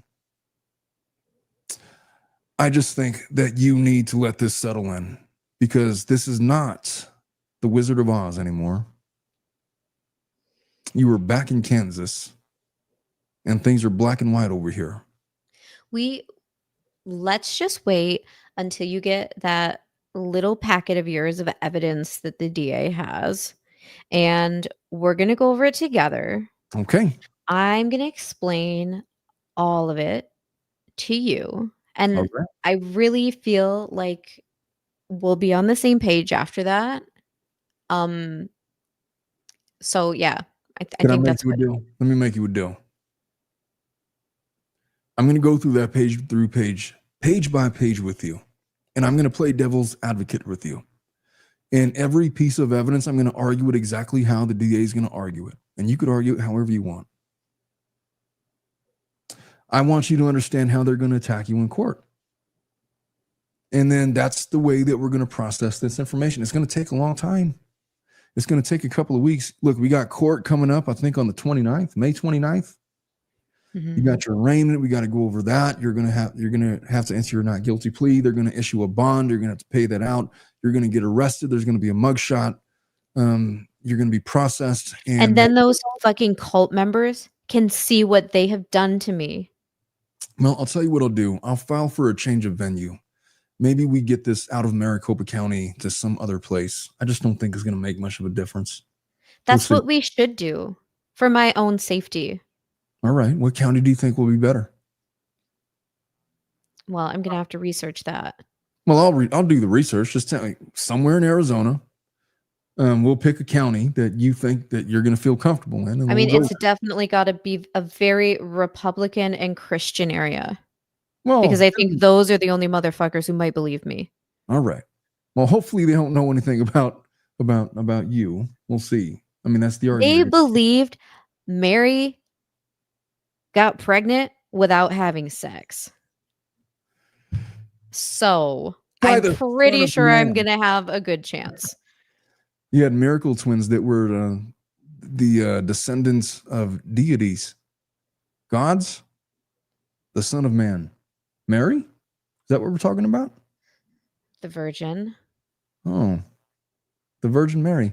Well, okay. Well, assuming that doesn't, never mind. Laura, I will see you tomorrow. We will go page by page, and you can tell me whatever theory you want. But listen, just promise me one thing. Could you make me one promise? Well, maybe. No, it can't be a maybe. I need your yes to be yes and your no to be no. What if I say no, then you're having the babies tonight or something? I will have no babies. I'm not asking you to have, I was not purporting to have babies. I just want you to do one thing for me. Just one thing. I need you to not talk to David Gingras anymore. Yep. Nope. I need you to shake on it. Bullshit. No. Oh, trust me, I'm shaking. Yes, right sir. I need you to say, yes, sir, Mr. Serrato, I will not talk to David Gingras because fuck that guy. I need you to say it. I need to hear the words. I mean, you already have my money, so I don't really feel like I have much of a choice here. And you're paying for lunch, right? Totally. Great. I mean, all the best. Domino's. All the best. All right, folks. I think this concludes our role play. That was interesting. Oh, you were way better at that than I expected you to be. Oh, thanks. Oh, it was way more infuriating. Well, no, it was just as infuriating as I expected it to be. I think she would probably interrupt a lot more. I think she would play on emotions more. I think she'd probably get like really upset, but then also try to change tactics and be a little more manipulative. I think some of the points she'd probably say, as in like, she's not going to settle.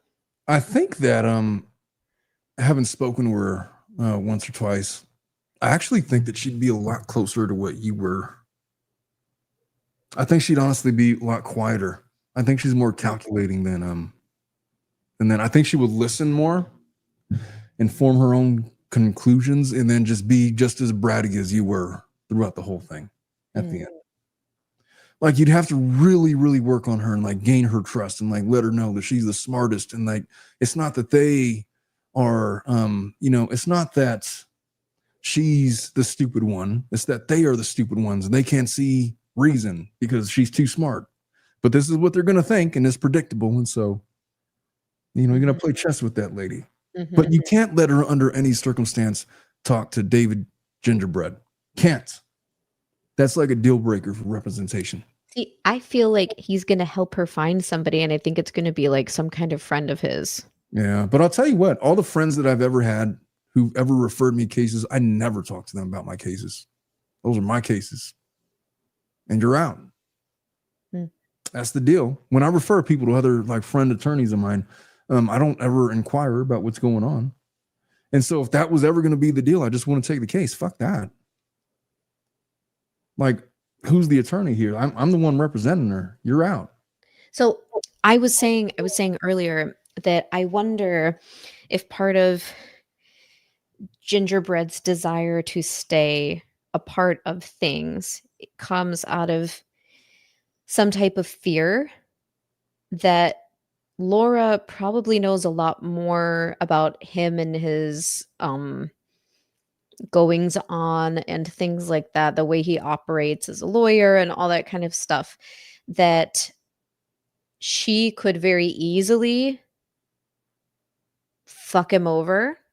And I almost feel like at this point, he's probably realizing he's not, I think he likes the negative attention too. I think they both do, but things aren't going his way, like probably the way he would want them to. Right. So I think that he's kind of realizing that and worried that if he steps away, she's going to be angry and do something that might affect his law license on top of whatever, all of the open complaints against him right now. So I wonder, if I think he knows the truth. He knows those videos are fake. He knows she was never pregnant. I think he knows those things. I don't think he's dumb. I think he's smart enough. He was smart enough to get his license in 2 states.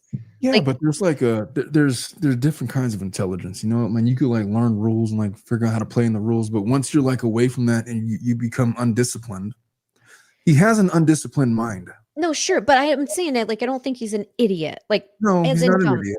He's not an Like, idiot. so I think anyone who sees this knows what's happening. I Yeah. think anyone who sees this knows she was not pregnant.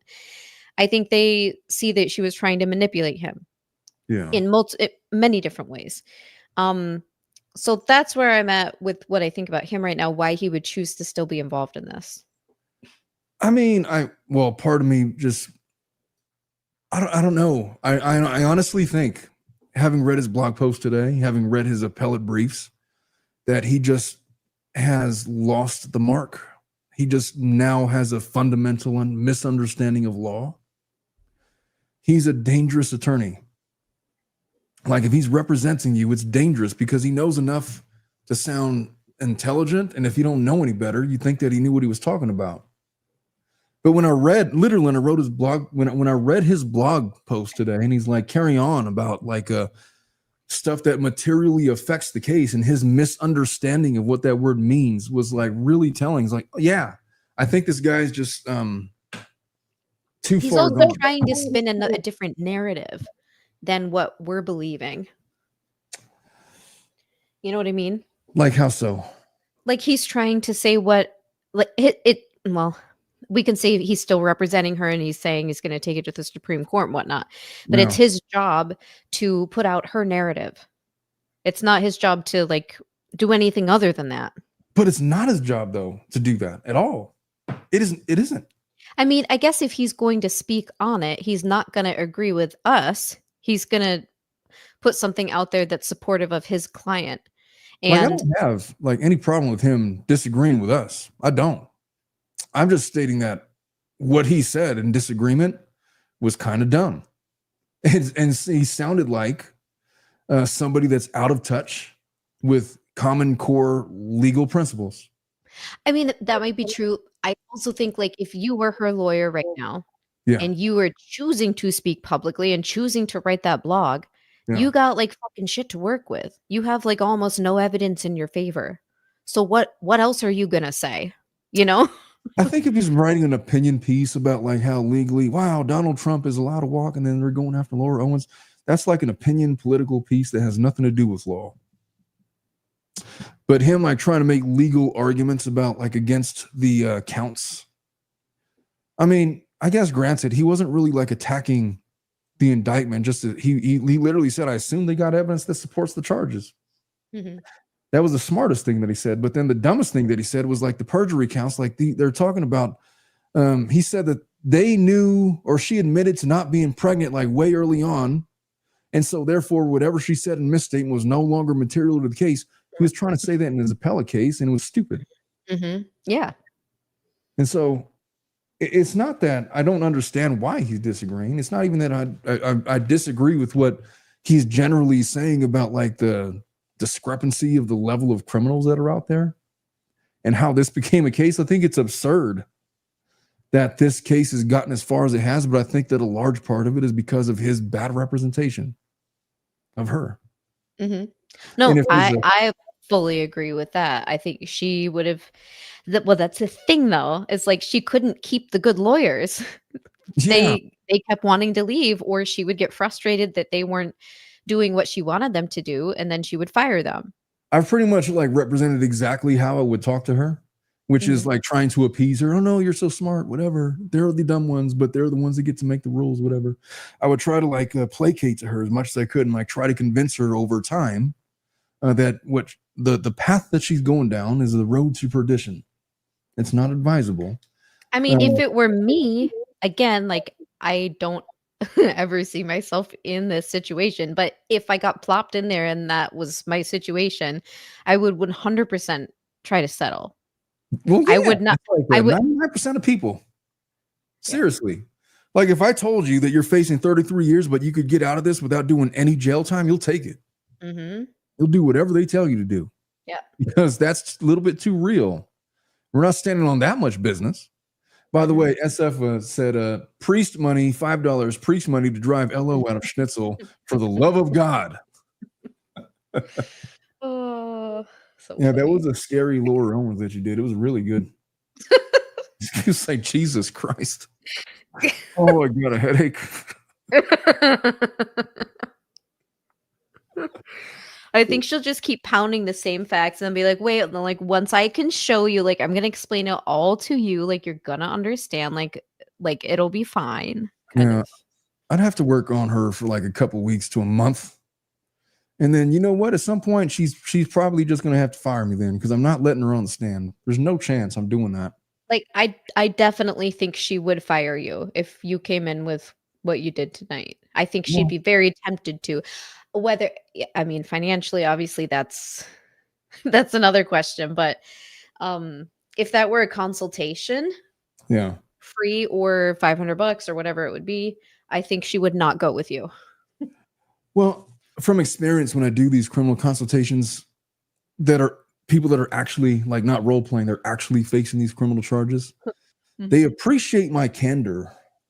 It makes more sense to them in the moment. They're not trying to be so prideful or like trying to convince me. I'm like, look, this is what a jury's going to think. And so the only critique of your performance is that I don't feel like you were like actually under the pressure of 30 years of prison. Well, yeah. And so that's why I'm kind of hopeful that maybe her. And I'm not a method actor. True. That's true. I mean, you literally had like a half hour to prepare or something, like an hour maybe. Well, and I did. I basically forced you on the show. Like, Schnitzel, I know it's going to be fucking late, but you're the only one that knows this case well enough. I was like, it couldn't be it couldn't be Lauren because Lauren would be like be too baked. She like make it 100%. She would curse me out and it would be over like in 5 minutes. No, I actually suggested Megan Fox. Oh, I am going to try to reach out to Megan to see if she wants to do it just for shits and giggles. It'll be fun. That would be fun. She did a really good Lauren Owens, like complete with a vocal fry the last time we did it. Oh my God. No, never do that again. Vocal fry. Jesus Christ. But yeah, we'll see. Well, and it wasn't, I didn't mean to say that as like a critique of what you did. I think she just like, as we've seen in her I get it. like she just needs a lawyer who is going to kind of try to do what she feels like needs to happen, I guess. You know, the thing about a good attorney is you have to be willing to yell at your clients. You can't placate to your clients all the time. You have to be willing to tell them how it is and like give them a measure of expectation that corresponds to reality. Because if you don't, then you're representing like David Gingerbread and you're selling hopes and dreams and you're leading your client down to 7 felony charges, 33 years in prison. That fucking guy ain't going to jail. If she ends up in prison, that guy's going to sleep soundly in his own bed. With or without a law license, who knows? Yeah. And so I'm always real with my clients. I don't think in my entire career I've ever had a client fire me because they didn't like my theory of the case.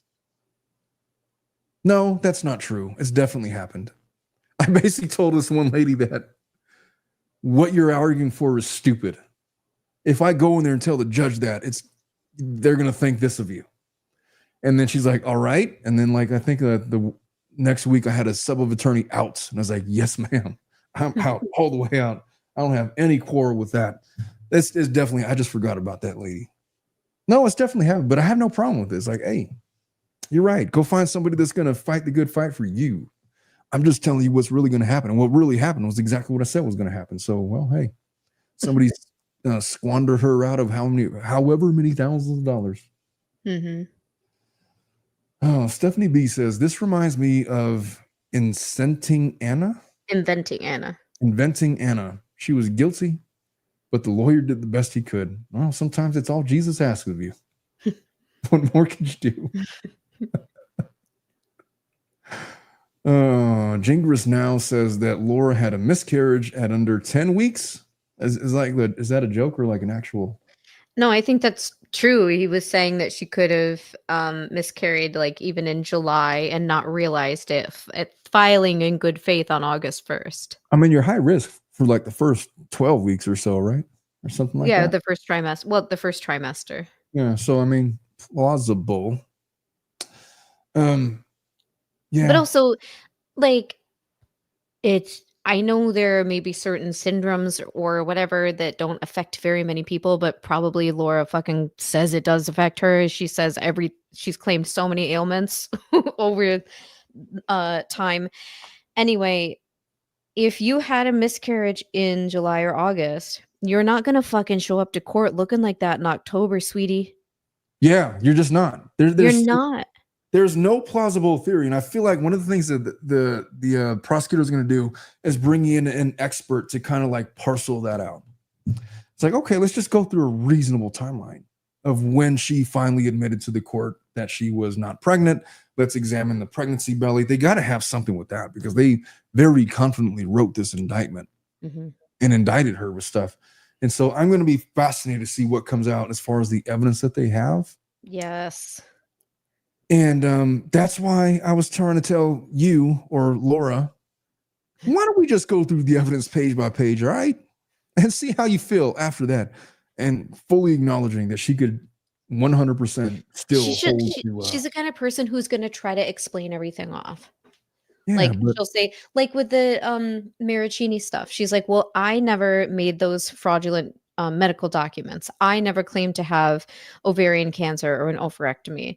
That was mostly about that, I think, with him. And she's trying to claim that somehow either the laptop report was corrupt or that he photoshopped those things and texted them to himself from her phone.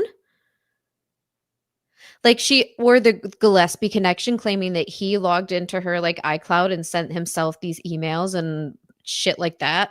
Yeah. You know, like she's that kind of person who is going to try to explain everything away, which is why I think she'd want to sit down with her lawyer and try to explain away every single piece of evidence because that's how she can control the narrative and manipulate. But the problem is she doesn't control the narrative. Like she's tried to control the narrative. I mean, with the lawyer. Yeah. I mean, the lawyer, her knight in shining armor tried to control the narrative and he failed like spectacularly, like way more spectacular than anybody else I've ever seen fail in anything in my life. Even he was like, well, I did this because and I did that because. Yeah. Like he's blaming it on everything and everyone else, that they're the same kind of person. You know, the sad part about it is when you listen to Gingerbread's talk, he basically like absolves himself of all of Laura's wrongdoings. Like, well, I'm not talking about that and that. I'm talking about these things, only these things. I don't know about other stuff. Trying to separate himself from his own client, who's even the video he posted. Yeah, from his blog that said, what did it say? Like, it was said as a question rather than like, instead of saying like, here's proof these exhibits were not photoshopped, it was like, did she photoshop these? You decide. So even there, like he's not supporting her. Yeah. He's not willing to like stand up and make that statement like that. I will say that was a big ass belly in that video. I mean, if I was looking at that without knowing more.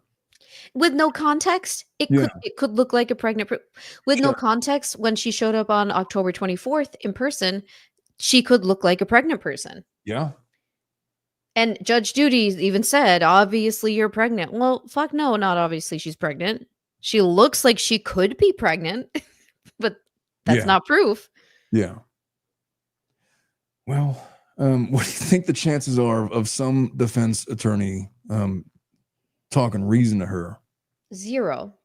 Yeah, I don't know. Well, if she's locked into me and I get to be her attorney and nobody could fire me, then I'm pretty confident, but I don't know. It's not how it works.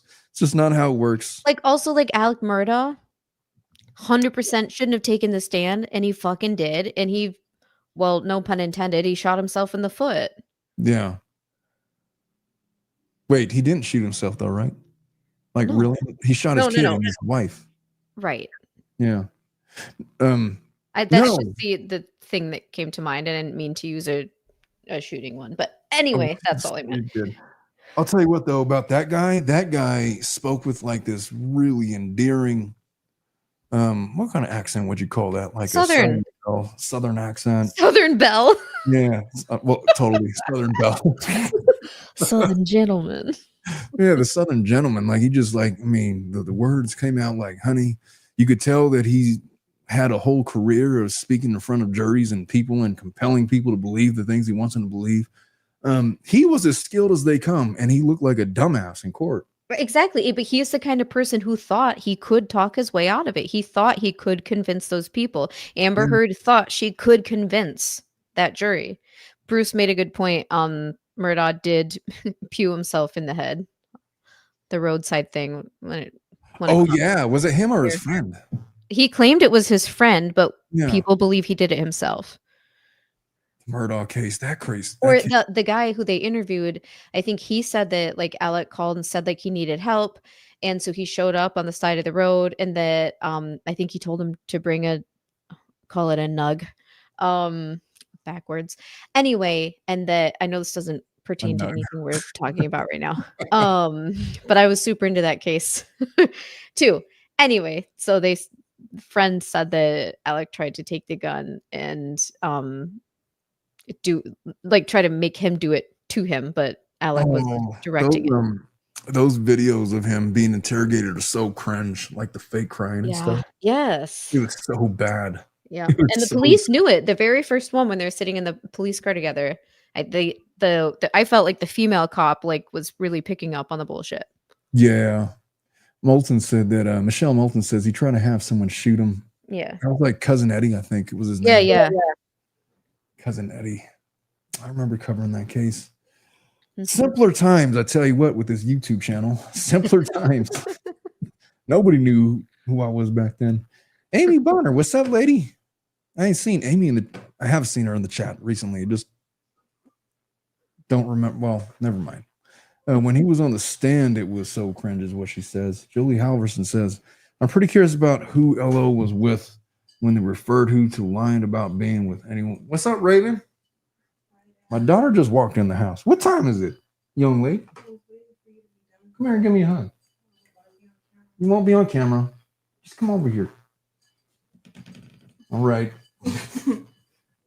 All right, go on then.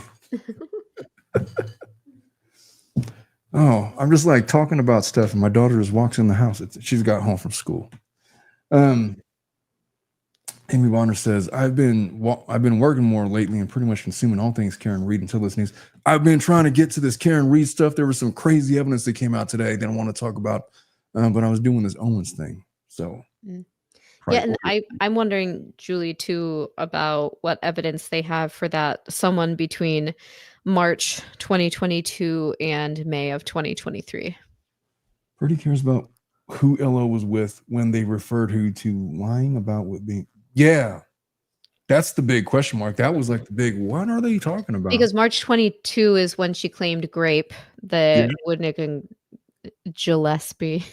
That means they went through her whole phone and they found like stuff that she probably tried to delete.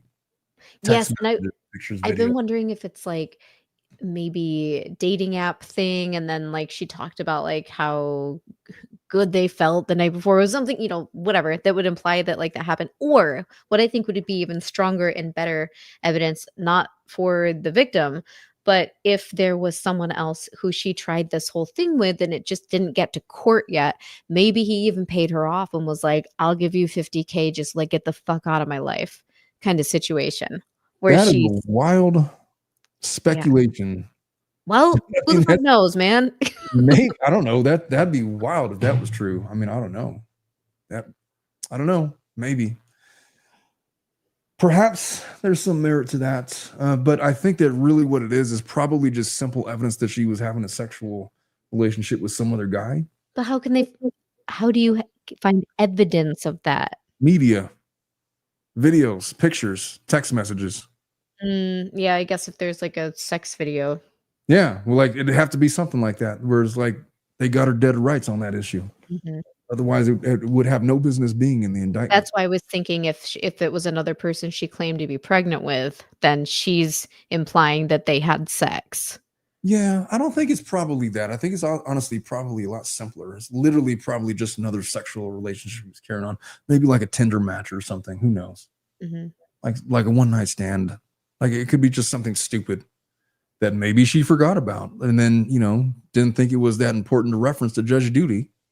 Turns out that, he asked you a specific question and you lied about it, regardless of what you thought of the value of that encounter was or might have been. Stephanie says, the way she texts men, she puts all the info in the text to trap them. She writes essays like saying, you slept with me, now you have to marry me. Ha ha. Yeah, and the little last ha ha. No, she's an oversharer. She's one of those, She just yeah, I don't. Who knows what they got, man? It's gonna be wild finding out. What's funny is, well, first of all, oversharing the fact that she did edit the sonogram in her deposition, and she is the one who brought up Matt. They had no idea who Matt was until she mentioned his name in the deposition. Yeah. And then they were like, oh, that's the who is this? It's like, Laura, how can you expect me to go in there and get a full-on acquittal on all the charges when you literally admitted to doing these things on multiple occasions in depositions and literally at trial? What are we doing? Again, I think she's gonna try to explain that away as she did before, which is saying she was worried that Clayton was gonna come and like steal her medical information. Yeah.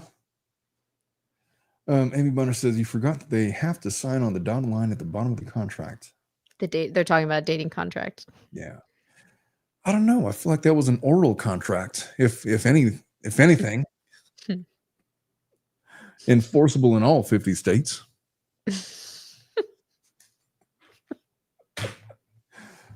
Anyway, Schnitzel, we've been going for 2 hours now. I think it's bedtime. Yep. It certainly is for you. It definitely is for me. So I'm gonna end this stream, folks. Thank you so much for sticking with us for the full 2 hours, and I hope you enjoyed the Ninja's performance. And sorry if you didn't. And sorry if you didn't. Gosh, I got a headache trying to like play her attorney. But you didn't seem like you did. You played it really cool. Well, I'm really skilled at this by now. I've been doing it a long time. You did a good job at doing your job. Exactly. Well, I was hoping to get some Karen Reed stuff, but I'm just gonna have to do it tomorrow. That case is rocking and rolling. By the way, idea for another show. When I first asked Schnitzel to come on, she's like, "Yeah, Aubrey Hepburn." No, Aubrey Plaza. Aubrey Plaza. As in, like, hey, I need an actress to play Laura Owens. She's like, Audrey Plaza. Aubrey Plaza. It's like, no, that's the perfect. And then we got to find somebody to play Gingerbread. Who would play Gingerbread? Dwight Schrute. Will Ferrell. No, it would be Dwight Schrute. What's that guy's name? Rainn Wilson. Rainn Wilson would play Gingras. Woodnick would be, who would play Woodnick? Jerry Seinfeld. David. Jerry Seinfeld. I literally said Larry David. Larry David. Who would play Dave Neal? Dave Neal. Dave Neal would play Dave Neal. Megan Fox could play Megan Fox. Who would play Bruce the Moose? I have to think about that one. I don't know. Let me see. Eckert could be like Well, shit, I don't know. It's too late to play this game. We got to save this. I know. for- No, we need more prep for this. Yeah, I need to really think about these things. We'll figure it out on another day, another show. Bradley Cooper could play. I'm not sure Bradley Cooper is a big enough guy to play Eckert. Maybe he is. I don't know. I never did the measurements. Anyway, it's time to go. All right, folks. I love you all. I will see you guys tomorrow. Bye-bye. Thanks, guys.